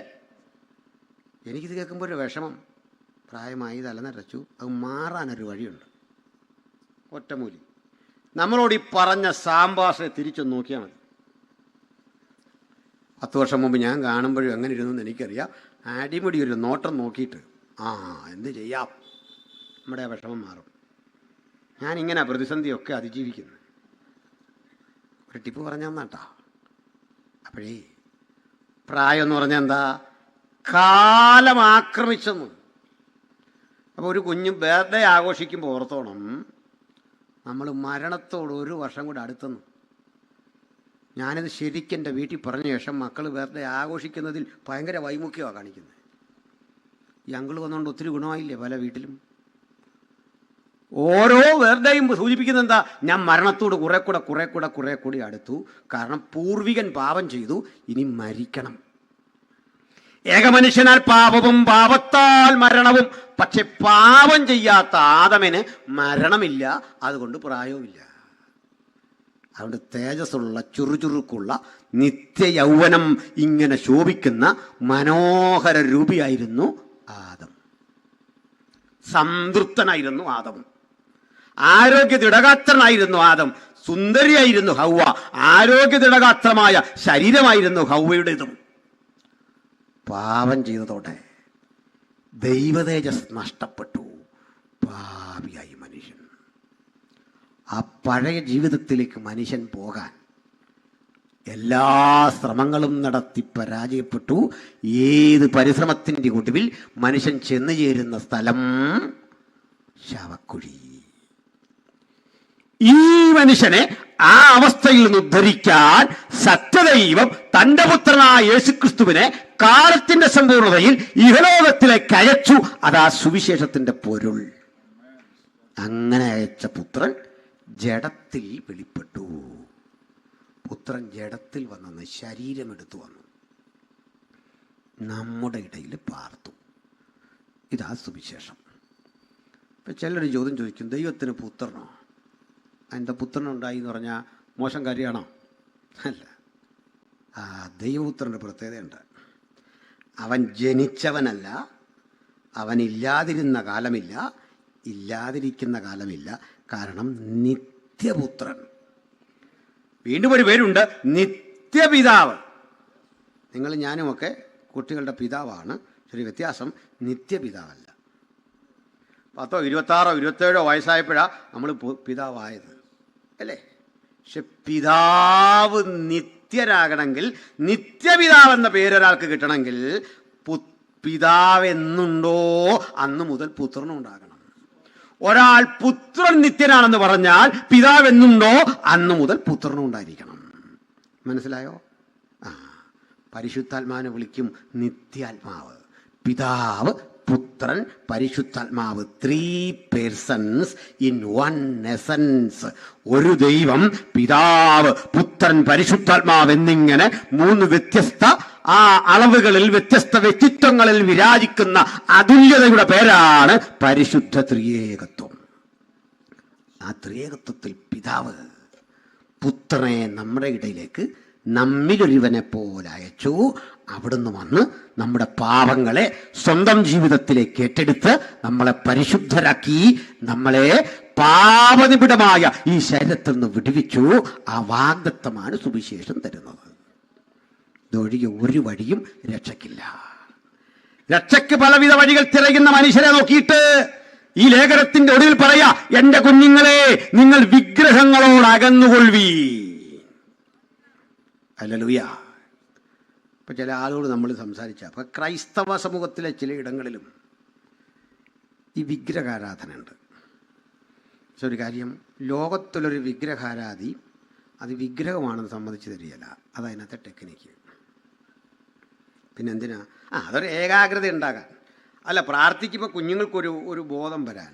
എടാ, പച്ചയ്ക്ക് ഇതിൽ എഴുതി വെച്ചിരിക്കുക, മീതെ സ്വർഗത്തിൽ, താഴെ ഭൂമിയിൽ, ഭൂമിക്ക് കീഴെ ആ സമുദ്രത്തിൽ, പാതാളത്തിൽ നിന്റെ സ്പർശമെത്തുന്ന, നിന്റെ ദർശനമെത്തുന്ന ഒരിടത്തും കാണുന്ന ഒരു രൂപത്തെയും ഉണ്ടാക്കരുത്. എനിക്ക് വളരെ ബഹുമാനമുള്ള ഒരു പുരോഹിത ശ്രേഷ്ഠൻ പറഞ്ഞു, നിങ്ങൾ ഹോരേബിൽ വെച്ച് ഒരു രൂപവും കണ്ടില്ല, അതുകൊണ്ട് ഉണ്ടാക്കരുതെന്ന പഴയ നിയമത്തിൽ. അപ്പം രൂപമൊന്നും കാണാത്തവരുണ്ടാക്കരുത്, കണ്ടവരത് ഉണ്ടാക്കുമെന്ന്. എന്തോ ഒരു ലോജിക്കാണ്, നിങ്ങളൊന്ന് ആലോചിച്ച് നോക്കി. അതിന് കാരണമുണ്ട്, പറയാം. ഈ പാമ്പും വടിയഗ്നിയൊക്കെ ആരാധിക്കുന്ന ക്രൈസ്തവ സമൂഹങ്ങളിൽ ചിലരുണ്ടല്ലോ. അതിനകത്ത് മോശ പിച്ചള സർപ്പത്തെ ഉണ്ടാക്കി. അല്ലെങ്കിൽ ഇതേ ബൈബിളിൽ തന്നെ പറഞ്ഞു കെരൂബുകളെ വാർത്തുണ്ടാക്കാൻ. കെരൂബുകൾ എന്താണെന്ന് അറിയാഞ്ഞിട്ടാ. പെട്ടകത്തിന് മുമ്പിൽ 2 കെരൂബുകളെ വാർത്തുണ്ടാക്കണം. നിങ്ങൾ പറഞ്ഞ അർത്ഥത്തിലാണെങ്കിൽ ലോകത്തിലെ ഏറ്റവും വലിയ വിഗ്രഹാരാധി യഹൂദനായനെ. കാരണം നേരിട്ട് കിട്ടിയ യഹൂദൻ ഇന്നുവരെ ഈ പ്രമാണം ലംഘിച്ചൊരു വിഗ്രഹത്തെ ഉണ്ടാക്കിയിട്ടില്ല, ആരാധിക്കത്തുമില്ല. ബൈബിൾ അത് അനുവദിക്കുന്നില്ല ഒരിക്കലും. പ്രപഞ്ചനാഥൻ, വിശ്വേശ്വരൻ, സകലത്തിനും കാരണഭൂതൻ, ഒരു വാക്കിനാൽ സകലത്തെയും ഉളവാക്കിയവൻ, ആ ദൈവത്തെ നിങ്ങൾ ഇങ്ങനെ പരിമിതപ്പെടുത്തരുത്. അപ്പോസ്തലപ്രവൃത്തി 17 പറയുക, അവൻ സ്വർഗത്തിനും ഭൂമിക്കും നാഥനാകൊണ്ട് മനുഷ്യന്റെ കൈപ്പണിയായ ഒരു മന്ദിരത്തിലും വാസം ചെയ്യുന്നില്ല. എൻ്റെ കുഞ്ഞുങ്ങളെ, നിങ്ങൾ അതിനോടകന്നിരിപ്പി. എന്നിട്ട് ഒന്നുകൂടി പറഞ്ഞു, നാം സത്യദൈവത്തിൽ, നമ്മുടെ കർത്താവായ യേശുക്രിസ്തുവിൻ്റെ അസ്തിത്വത്തിൽ, അവൻ്റെ വ്യക്തിത്വത്തിൽ വിശ്വസിക്കുന്നവരാണെന്ന് പറഞ്ഞിട്ട് ഒന്നുകൂടി പറഞ്ഞു, അവൻ സത്യദൈവവും നിത്യജീവനും. അതുകൂടി പറയാം, ശ്രദ്ധിക്കണം സഹജരെ. ഈ നമുക്ക് ആരാധിക്കാൻ അനുവദിച്ചു തന്ന ഒരു പ്രതിമയുണ്ട്, ഒരു ഇമേജ്, ഒറ്റ ഇമേജ്. അത് മനുഷ്യരാരും ഉണ്ടാക്കിയതല്ല, ജീവനുള്ളൊരു ഇമേജ്. അതാരെയാണെന്നറിയണ്ടേ? യേശുവിൻ്റെ. അതെങ്ങനെയാ പറയുന്നറിയണ്ടേ? മനുഷ്യൻ ടെറാക്കോട്ടയിലോ കല്ലിലോ നിർമ്മിച്ച ശില്പമല്ല വിശുദ്ധ ബൈബിളിലെ യേശു. ഞാനിന്ന് പിണങ്ങില്ലെങ്കിൽ ഒരു ഉദാഹരണം പറയാം, തെളിവ് പറയാം. ലോകത്തെവിടെ ക്രൂശുമരണത്തിൻ്റെ ഇമേജ് നിങ്ങൾ കണ്ടോ, അതിനകത്തെല്ലാം ഫോൾട്ടുണ്ട്. എന്താ ഫോൾട്ടെന്നറിയണ്ടേ? സകല ഇമേജിലും യേശുവിൻ്റെ കയ്യിൽ ആണി അടിച്ചിരിക്കുന്ന കൈവെള്ളയില, അത് തെറ്റാണ്.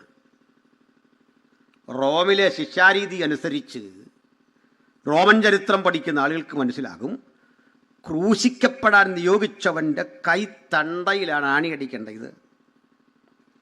റിസ്റ്റ്, മണിബന്ധം ഇതാ ഇവിടെ. എന്തിനാണെന്നറിയണ്ടേ? നിയോഗിക്കപ്പെട്ട അപ്പോത്തിക്കരി എന്നറിയപ്പെടുന്ന വൈദ്യൻ വരണം. അയാൾ നാഡി പരിശോധിച്ച് ആണി ഇറക്കേണ്ട സ്ഥലം അടയാളപ്പെടുത്തണം. ഞരമ്പ് കെട്ടുകൾ പിണയുന്ന ഈ ഭാഗത്തെ ആണി അടിക്കാൻ അടയാളം കയ്യിലും കാലിലും രേഖപ്പെടുത്തിയിട്ട് കുറ്റപത്രം വായിച്ചു കൽപ്പിച്ചാലുടൻ ചതുരവടിവുള്ള ആണി, അഗ്രം മുനയുള്ള ആണി 3 ആരാച്ചാർമാർ ചേർന്ന് ഒരേ സമയത്ത് കുത്തി ഇറക്കണം. മുഴുവൻ ചോരയും വാർന്നു എന്ന് ഉറപ്പായാൽ ഉടൻ ഈ ആണി ഒന്ന് തിരിക്കും, ഞരമ്പ് കെട്ടുകൾ സ്ട്രക്കാകും, പിന്നെ രക്തോട്ടമില്ല. ശരീരത്തിലേക്ക് ആവശ്യത്തിന് ഓക്സിജൻ കിട്ടാതെ ശ്വാസമെടുക്കാൻ കഴിയാതെ ഈ വ്രണിതഹൃദയൻ പീഡിപ്പിക്കപ്പെട്ടവൻ ഇങ്ങനെ കിടക്കുമ്പോൾ ക്രൂശോട് ചേർത്ത് പിന്നെയാണ് ചുറ്റികയ്ക്കാണിയടിച്ചിറക്കുന്നത്. നിങ്ങളും ഞാനും കണ്ടുപരിചയിച്ച ക്രൂശൊന്നും ഈ തിരുവെഴുത്തിലെ ക്രൂശല്ല. പ്രിയപ്പെട്ടവരെ, കുരിശുമാല അണിഞ്ഞു വന്ന എന്റെ സഹോദരങ്ങളുണ്ട്. ഞാൻ നിങ്ങളെ വിമർശിക്കുകയല്ല. പക്ഷേ സ്വർണ്ണനിർമ്മിതമായ ആ കുരിശുമാല നോക്കുമ്പോൾ യേശു കർത്താവ് നിങ്ങളെ നോക്കിട്ട് പറയും, ഇത്രയും വിലപിടിപ്പുള്ള ഒരു കുരിശിൽ കിടന്ന് മരിക്കാൻ പോലും ഭാഗ്യം ലഭിക്കാത്ത ഒരുവനാണ് ഞാൻ. ആ പച്ചമര കുരിശില്ലേ, ആ കുരിശിൽ മരിച്ചവനെ അങ്ങനെയല്ല ഞാനും നിങ്ങളും കാണേണ്ടത്. കുരിശു ചുമക്കാൻ നിനക്ക് മനസ്സുണ്ടെങ്കിൽ അത് കർത്താവ് ജീവിതത്തിൽ തരുന്ന കഷ്ടതകളിൽ അവനോട് പ്രകാരിപ്പിക്കേണ്ട ഐക്യദാർഢ്യമാണ്. അക്ഷരാർത്ഥത്തിലെ ആ രൂപങ്ങളെ അല്ല വിശുദ്ധ ബൈബിൾ വിവക്ഷിക്കുന്നത് എന്ന സുവിശേഷ സത്യം ഞങ്ങൾ ഈ രാത്രി ഈ ഗ്രാമത്തെ ഉയർത്തി ബോധ്യം വരുത്തുകയാ. കുരിശിന് 2 ഭാഗങ്ങളാ. സ്റ്റെമ്മുണ്ട്, അതിൻ്റെ വിലങ്ങൻ തടിയുണ്ട്. ഒന്നിൻ്റെ പേര് സിംപ്ലക്സ്, വിലങ്ങൻ തടിയുടെ പേര് പാറ്റീബുലം. ഇത് റോമൻ വേർഡാണ്. ഇത് മാത്രമാ തോളിൽ വെച്ച് ചുമക്കണ്ടേ. അല്ല ഈ ടീ ആകൃതിയിലെ സാധനം അതുപോലെ എടുത്ത് വഴികൂടെ കൊണ്ടുപോകുന്ന ഏർപ്പാടൊന്നും ഇല്ലെന്നേ. ഇതൊക്കെ എക്സഗ്രേറ്റ് ചെയ്ത കഥകളാ. ഇവ തോളിലേക്ക് വെച്ചിട്ട് കയറിന് വരിഞ്ഞു കിട്ടും. അതും ചിന്തേരും ഒളിവും കൊണ്ട് മനഃപൂർവ്വം ഉണ്ടാക്കി മിനുക്കിയെടുത്ത ഒരു കുരിശൊന്നുമല്ല, ഉരുളൻ തടി തന്നെയാണ്. ആ തടി തോളിലേക്ക് വെച്ച് കെട്ടും. ഈ തീയാകൃതിയിലെ തടി അതേപോലെ എടുത്തുകൊണ്ട് പോകില്ല. സിംപ്ലക്സ് എന്ന് പറയുന്ന അതിന്റെ ആ തൂണുണ്ടല്ലോ, അത് ഓൾറെഡി പടയാളികളോടെ എത്തിച്ചിരിക്കും. സമയത്തിന് ക്രൂശീകരണം നടക്കണം. ഈ തടി അഴിച്ച് അതിൽ പിണച്ച കയറുകൾ കെട്ടി ഇതിലേക്കാണ് മനുഷ്യനെ ക്രൂശിക്കുന്നത്. ചരിത്രകാരനായ സ്ട്രാബോ, റോമിലെ ചരിത്രകാരൻ പറയുക, ഞാൻ കണ്ടതിൽ, ഞാൻ അറിഞ്ഞതിൽ ഏറ്റവും ഭയാനകം, ഏറ്റവും ഭീകരവുമായ മരണമാണ് ക്രൂശു മരണം. ക്രൂശിൽ മരിച്ചവന്റെ ശരീരം നിലത്തിറക്കി കിടത്തരുത്, ജലാശയത്തിൽ ഒഴുക്കരുത്, അഗ്നിയിൽ തീ കത്തിച്ച് കളയരുത്. ഹതഭാഗ്യൻ ഈ അധർമ്മീയ ക്രൂശിൽ തന്നെ ഇടണം. കാരണം എന്തേ? ഇത് കാക്കകൾ കൊത്തിപ്പറിക്കാൻ കഴുകന്മാർക്ക് ഇരയായിത്തീരണം. യേശുവിനെ അനുവദിക്കാത്തതിന്റെ കാരണം ഒരു പ്രവചനത്തിന് നിവൃത്തിയ തന്റെ പരിശുദ്ധനെ ദ്രവത്വം കാണാൻ പിതാവ് സമ്മതിക്കയില്ല. അവന്റെ മരണത്തിൽ അവൻ സമ്പന്നന്മാരോട് കൂടെ. ഈ ക്രൂശ് മരണം അനുഭവിക്കുന്ന യേശുവിൻ്റെ സകല ചിത്രവും കണ്ടാൽ ഒരു ദയാവായ്പും ഒരു സങ്കടമൊക്കെ തോന്നും. പക്ഷെ ബൈബിളിലെ ക്രിസ്തു അങ്ങനെ ദയാവായ്പോടൊന്നും നോക്കിക്കിടന്ന ആളല്ലെന്ന്. ഡാവിഞ്ചി വരച്ച, പിക്കാസോ വരച്ച, മൈക്കിളാഞ്ചലോ വരച്ച ചിത്രത്തിലെ ക്രിസ്തു വേദന കൊണ്ട് പുളഞ്ഞ അസഹനീയനായിട്ട് അവിടെ കിടക്കല്ലേ. പക്ഷെ ബൈബിളിലെ ക്രിസ്തു പറയാ, എബ്രായ ലേഖനക്കാരൻ പറയാ, ദൈവകൃപയാൽ എല്ലാവർക്കും വേണ്ടി മരിപ്പാൻ, മരണം ആസ്വദിപ്പാൻ. മരണം ആസ്വദിക്കുക എന്ന് പറഞ്ഞാൽ എന്താ പറയാം. ജന്മം കൊണ്ട് ഞാൻ ഒരു ഹൈ റേഞ്ചുകാരനാണ്. ഇപ്പോൾ കോട്ടയത്താണ്. ഞങ്ങൾ കഴിക്കുന്ന ചായ സത്യത്തിൽ നിങ്ങളാരും കഴിക്കില്ല. ഞങ്ങളുടെ ഒരു ചായ നിങ്ങളുടെ 4 ചായയാണ്. അത്ര കടുപ്പമാണ്. കാരണം ജനിച്ചു വളർന്നത് ഈ തേയിലക്കകത്തൊക്കെ ആയതുകൊണ്ട് സ്ട്രോങ് ആവളുടെ. ഞാൻ ട്രെയിനിൽ നിന്നൊരു ചായ കിട്ടിയാൽ അത് കുടിക്കുകയില്ല. അതിങ്ങനെ എടുത്ത് കുടിച്ചുകൊണ്ടിരിക്കുക. നമ്മുടെ മുഖം കണ്ടാൽ അറിയാം ഈ ചായ കൊള്ളൂല. ശരിയല്ലേ? മരുന്ന് കഴിക്കുന്നവൻ്റെ മുഖം കണ്ടറിയാം മരുന്ന് അവനെ അസഹ്യപ്പെടുത്തുന്നു. ആസ്വദിച്ച് കഴിക്കുമ്പോൾ മുഖം കണ്ടാൽ മനസ്സിലാവില്ലേ? അസ്വസ്ഥത വരുമോ? ലോകത്താരും മരിച്ചാലും വേദനാജനകമാണെങ്കിൽ ആസ്വദിച്ചു മരിക്കുക. എന്തിനു വേണ്ടിയാ? മക്കൾക്ക് വേണ്ടി. അമ്മ പട്ടിണി അനുഭവിക്കൂലേ? പണ്ടത്തെ അമ്മമാർക്കൊക്കെ അറിയാം. ഒരു കലത്തിൽ വറ്റ് നിറച്ചിട്ടേ 8ഉം 10ഉം മക്കൾക്ക് വീതം വെച്ച് കൊടുക്കുമ്പോൾ അമ്മയ്ക്കൊന്നും കാണൂല. ആ കലത്തിൽ വെള്ളമൊക്കെ ഒഴിച്ച് അമ്മ ഇങ്ങനെ കഴിക്കുന്ന പോലെ വരുത്തി തീർക്കുമ്പോൾ വിശപ്പ് അമ്മയെ ബാധിക്കില്ല. അങ്ങനെയൊക്കെ അനുഭവിച്ച അമ്മമാരിവിടെ ഉണ്ട്. സമ്മതിക്കാൻ ചിലർക്ക് മടിയുണ്ടേ. പുതിയ തലമുറയിലെ കുഞ്ഞുങ്ങൾക്ക് ഇങ്ങനെ ആ അമ്മ നമ്മളെല്ലാം വളർത്തിയേ അല്ലേ? അമ്മയുടെ മുഖത്തെ സന്തോഷം എപ്പോഴാണെന്ന് അറിയണ്ടേ? ഞാനെന്തെങ്കിലും ആഹാരം വാരിക്കഴിച്ച് ഈ വയറ് നിറയുമ്പോൾ അമ്മയ്ക്കൊരു സംതൃപ്തി. ഇതുപോലെ ആ കാൽവരി ക്രൂശിൽ യേശുവിൻ്റെ സംതൃപ്തി, മനുഷ്യരാശിക്ക് നഷ്ടപ്പെട്ടു പോയ രക്ഷ, ആ രക്തത്തിലൂടെ സംജാതമാക്കിയപ്പോൾ അവൻ മരണം ആസ്വദിച്ചു. ഏത് ചിത്രകാരന് ധൈര്യമുണ്ട് ഈ ക്രിസ്തുവിനെ വരയ്ക്കാൻ? നിന്റെ ക്യാൻവാസിനും നിന്റെ ബ്രഷിനും നിന്റെ ചായത്തിനും വഴങ്ങിത്തരാത്ത അതുല്യനായ ഈ ക്രിസ്തുവിനെ ഈ രാത്രി ഞങ്ങൾ കർത്താവിന്റെ രക്ഷകനുമായി നിങ്ങളുടെ മുമ്പിൽ ഉയർത്തിക്കാട്ടുന്നത്. അവനെ ക്യാൻവാസിന് വഴങ്ങില്ല, ഈ ബ്രഷിന് വഴങ്ങില്ല, ചായത്തിന് വഴങ്ങില്ല. പക്ഷെ നമ്മുടെ ഹൃദയത്തിൽ ആ ജ്വലനമുണ്ട്. ഒരു തർക്കവും ആ കാര്യത്തിൽ വേണ്ട. അവനെ ഹൃദയം കൊണ്ട് കണ്ടവർ, വെളിപ്പാട് കൊണ്ട് കണ്ടവർ, തിരിച്ചറിയുന്നവർ, അവരെ ഓർത്ത് ഞാൻ ദൈവത്തെ സ്തുതിക്കുന്നു.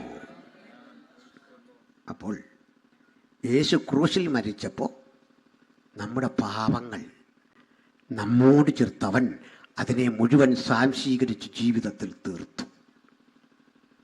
അതിനുതകുന്ന ഒരു വസ്തുത പറഞ്ഞ് ഞാൻ അവസാനിപ്പിക്കാം. ലൂയി പാസ്റ്റർ എന്ന് കേട്ടിട്ടുണ്ടല്ലോ. ലൂയി പാസ്റ്റർ IPC കാരനാണോ ചർച്ച കോഡാണോ എന്ന് എനിക്കറിയില്ല. അത് ഈ ബാലേന്ദ്രൻ പാസ്റ്ററോടൊക്കെ ചോദിച്ച് മനസ്സിലാക്കിയാൽ മതി.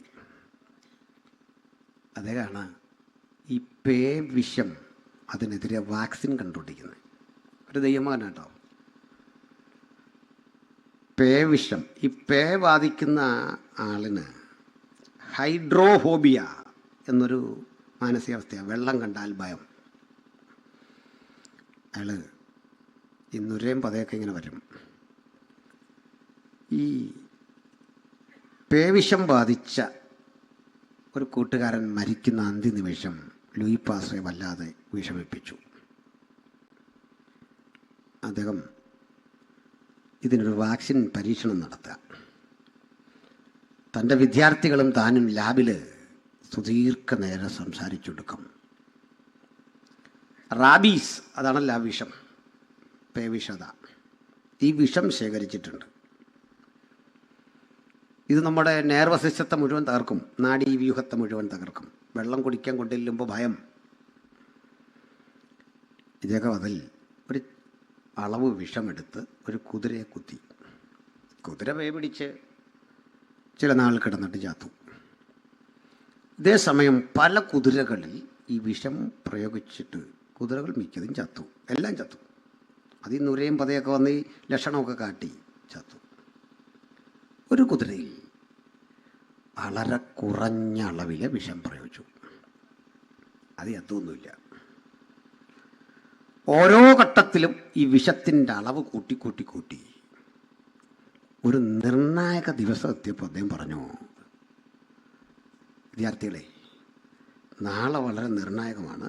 കാരണം മറ്റു കുതിരകൾ വിഷം ബാധിച്ചു മരിച്ച അളവിലെ വിഷമാണ് നമ്മൾ കൊടുക്കുന്നത്. കൊടുത്തു. കുതിരയ്ക്കൊരു വ്യത്യാസമില്ല. അത് നിന്ന് തിന്നുന്നു, ചാടുന്നു. തൊട്ടടുത്ത ദിവസം ഇതിലും ഇരട്ടി വിഷം.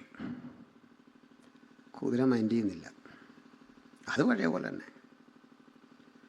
അടുത്ത ദിവസം ലൂയി പാസ്റ്റർ പറഞ്ഞു, ഇതും ഒരു ക്രിട്ടിക്കൽ ടൈമാണ്.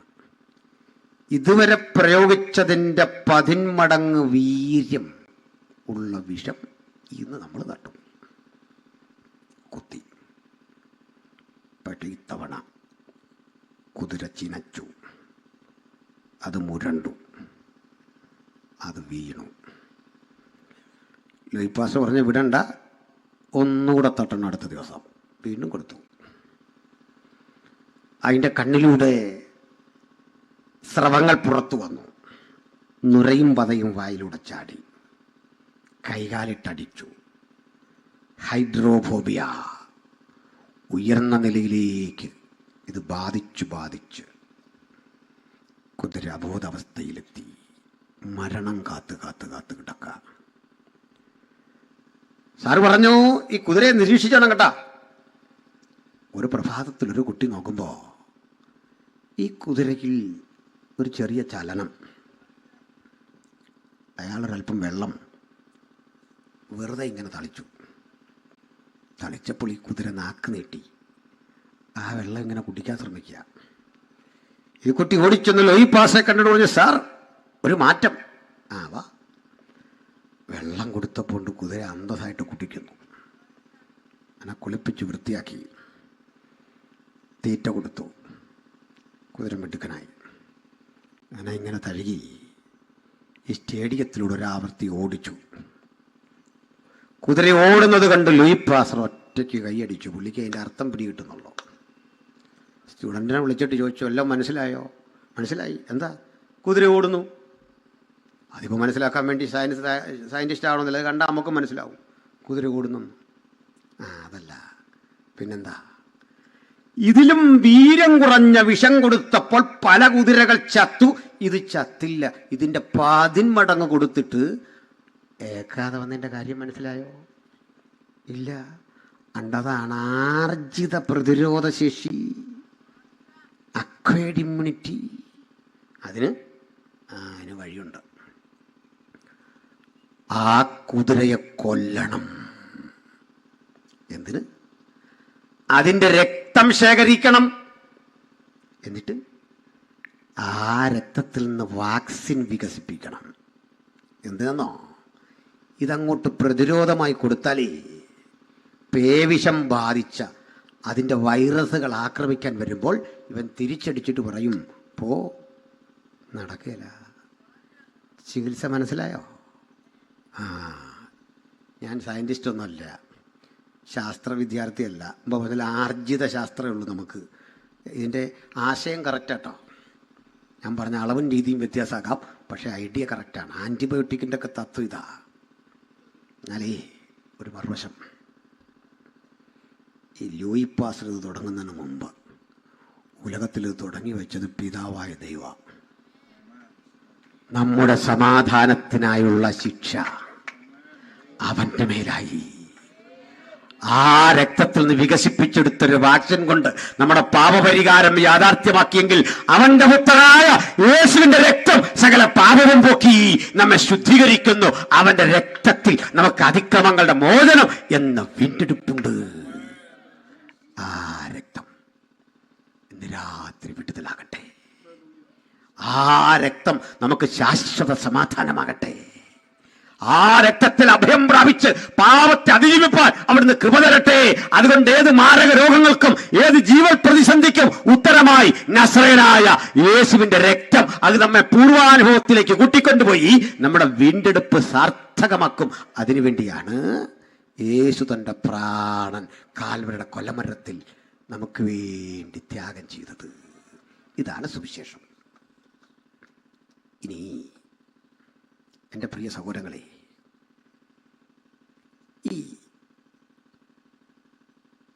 മുഴുലോകവും ദുഷ്ടന്റെ അധീനതയിൽ കിടക്കവേ ആ ആധിപത്യത്തിൽ നിന്ന് നമ്മെ രക്ഷിക്കാൻ ഈ രക്തത്തിൽ ആരഭയപ്പെടും അവർക്ക് മാത്രമേ വിടുതലുള്ളൂ. അതുകൊണ്ടാണ് വചനം പറഞ്ഞത്, കുഞ്ഞാടിൻ്റെ രക്തത്തിൽ തങ്ങളുടെ അങ്കി അലക്കി വിജയം പ്രാപിച്ചവർ ഭാഗ്യവാന്മാർ. ആ ഭാഗ്യപദവി ജീവിതത്തിൽ അനുഭവിക്കേണ്ടതിന് വേണ്ടിയാ ഈ യോഗം എന്നിവിടെ നടക്കുന്നത്. നാളെയും അടുത്ത ദിവസമൊക്കെ ദൈവം അനുവദിച്ചാൽ പ്രസംഗിക്കുന്നത്. ഇവിടെ സാത്താന്യ ശക്തികൾ പലതരം ആലോചനകളിലൂടെയാണ്. നമുക്കിന്നറിയാം, നമ്മുടെ ചുറ്റുപാടുകളിലേക്ക് കണ്ണോടിച്ചാൽ അനവധി കുടുംബങ്ങളിൽ ആ സാത്താന്യ ശക്തിയുടെ ആധിപത്യം നമുക്ക് കാണാം. അടുത്ത കാലത്ത് കണ്ടു, ഒരു പയ്യൻ സ്വന്തം അപ്പനെ കൊന്നു കൊലവിളിച്ചു. എങ്ങനെയാണെന്നറിയണ്ടേ? ഹയർ സ്റ്റഡിക്കും വേണ്ടി മറ്റു പല സ്ഥലങ്ങളിൽ പോയി ഗവേഷണ പഠനത്തിനൊക്കെ നടത്തുന്ന കുട്ടികൾ അവിടെ ചൊല്ലുമ്പോൾ ഈ സിലബസൊക്കെ വലിയ കട്ടിയാ. വിശേഷിച്ച് MBBS പഠിക്കുന്നൊക്കെ നല്ല കട്ടിയാ.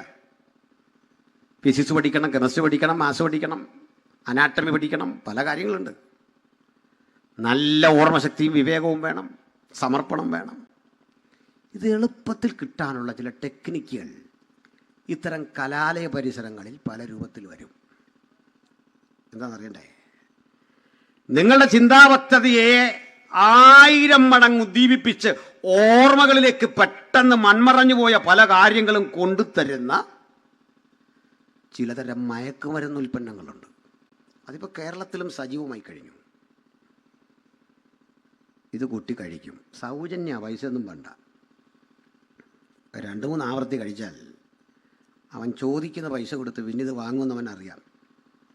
അതൊരു കൂട്ടർ ചെയ്യുമ്പോൾ വേറൊരു കൂട്ടർ ചിലതരം മാന്ത്രിക ശക്തികളെ കൊണ്ട് ആഭിചാരക്രിയകൾ ചെയ്യിക്കുന്ന ആളുകളെ ചെന്ന് കാണും, കാണിക്ക വെക്കും.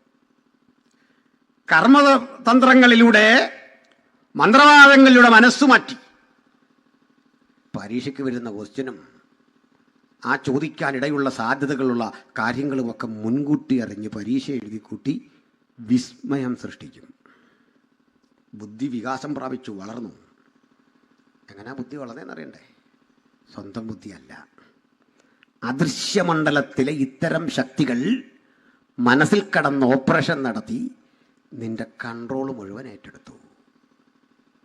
എന്തുകൊണ്ടാ സീനിയർ കുട്ടികൾ ചെറിയ കുട്ടികളെ റാഗ് ചെയ്യുന്നുണ്ടോ? മയക്കുമരുന്ന് മാത്രമല്ല കാരണം. സാത്താന്യ ഉപാസന ഇന്ന് പലയിടങ്ങളിലും യാഥാർത്ഥ്യമായിരിക്കുക. എറണാകുളം പോലുള്ള വലിയ സിറ്റികളിൽ സാത്താന്യ ആരാധന ശക്തിപ്പെടുക. നമ്മൾ ഞെട്ടിപ്പിക്കുന്ന ഒത്തിരി കണക്കുകൾ പുറത്തു കൊണ്ടുവന്നോ? എന്തൊക്കെയാ കേൾക്കുന്നത്? സിനിമാ ലോകത്തെ മുഴുവൻ അതീന്ദ്രിയ ശക്തികൾ, അവയുമായി ബന്ധപ്പെട്ട ആളുകൾ കൈയടക്കി വെക്കുകയാ. അതുകൊണ്ട് പുറത്തിറങ്ങുന്ന ചിത്രങ്ങൾ പലതും വലിയ ഭീതിപ്പെടുത്തുന്ന വിധത്തിലെ കഥകൾ, പ്രമേയങ്ങൾ മനുഷ്യന് കൊടുക്കുക.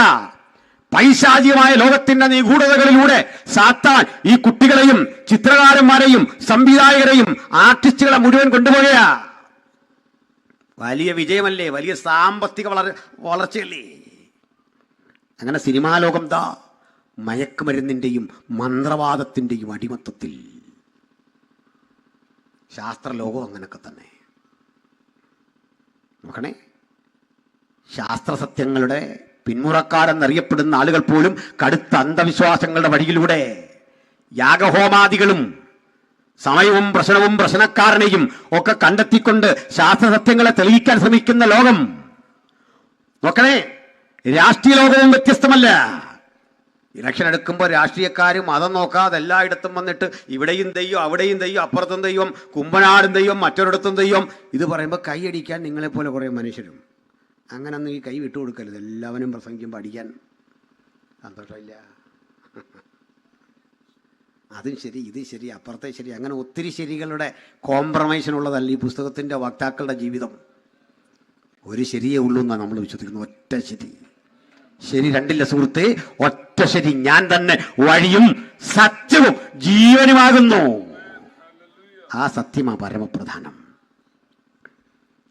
മുഴു ലോകവും ദുഷ്ടന്റെ അധീനതയിൽ കിടക്കുമ്പോൾ സാത്താന്യ ശക്തികളായി ഇന്ന് ഇത്തരം മണ്ഡലങ്ങളെ മുഴുവൻ ഭരിക്കുമ്പോൾ ഒരു കാര്യം ഓർത്തോ, ആദ്യഘട്ടത്തിലെ ഈ ബുദ്ധിവികാസമൊക്കെ കഴിയുമ്പോൾ നേരെ തിരിച്ചിറങ്ങും, ഒരു ഡിസെൻഡിങ് ഓർഡറിലേക്ക് പോകും.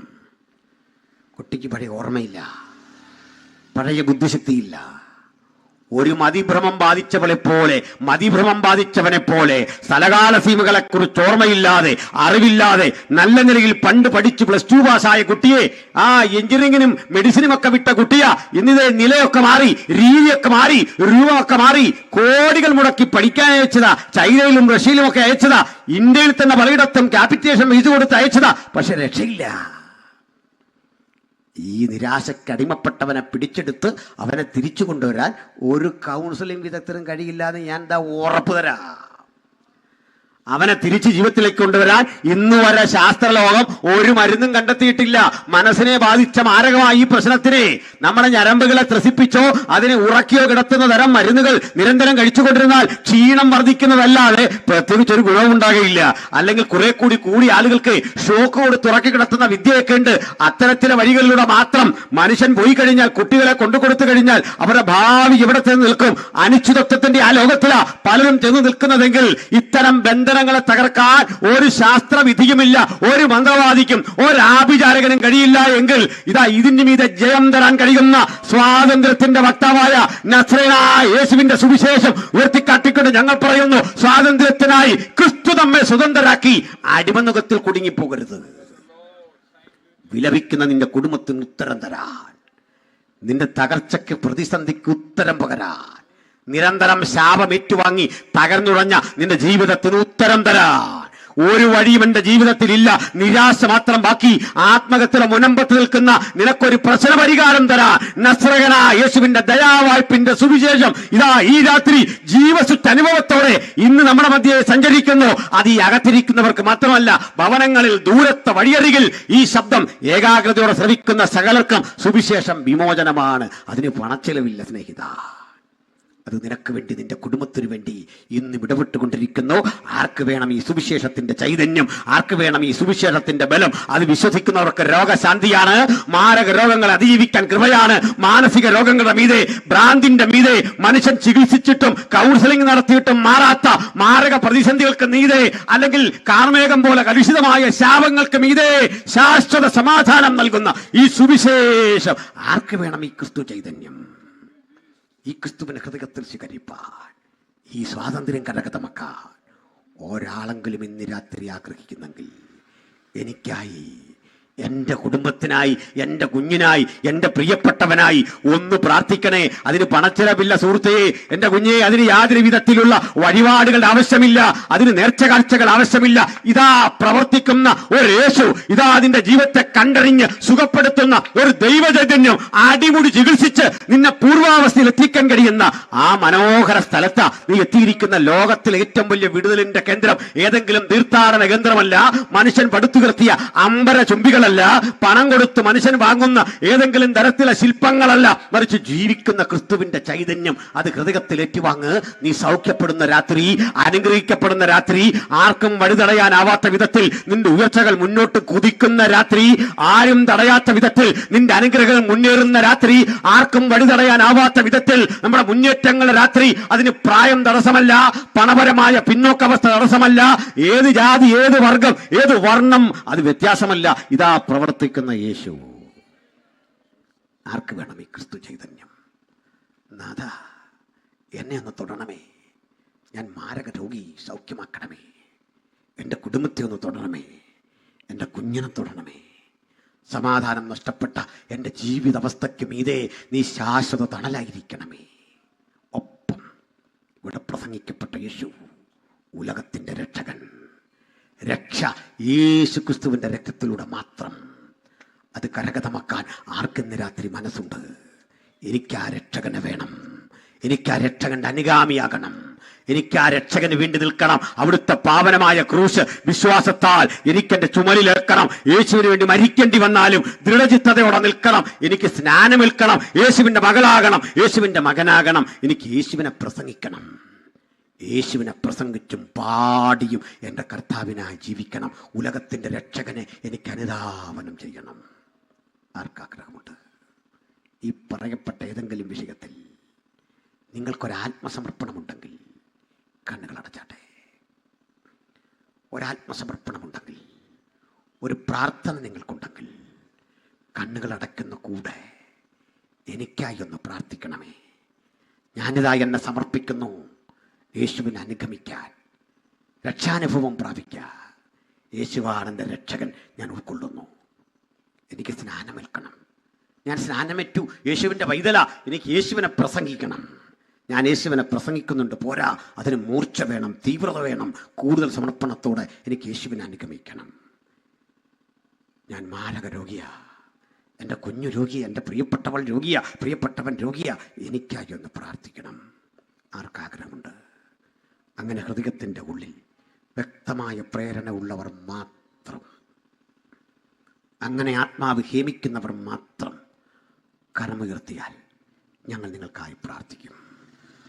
ചില കരമുയർത്തുന്നു, ഒരു യൗവനക്കാരൻ കരമുയർത്തി കാണുന്നു, ചില സഹോദരങ്ങൾ കരമുയർത്തി കാണുന്നു, ദൂരത്തും അരികിലും ചില കരമുയർത്തി കാണുന്നു. ഞങ്ങളുടെ ശ്രദ്ധയിൽപ്പെടാതെ ഭവനങ്ങളിൽ ആരെങ്കിലും ഉണ്ടെങ്കിൽ അവർക്കും കരമുയർത്താം.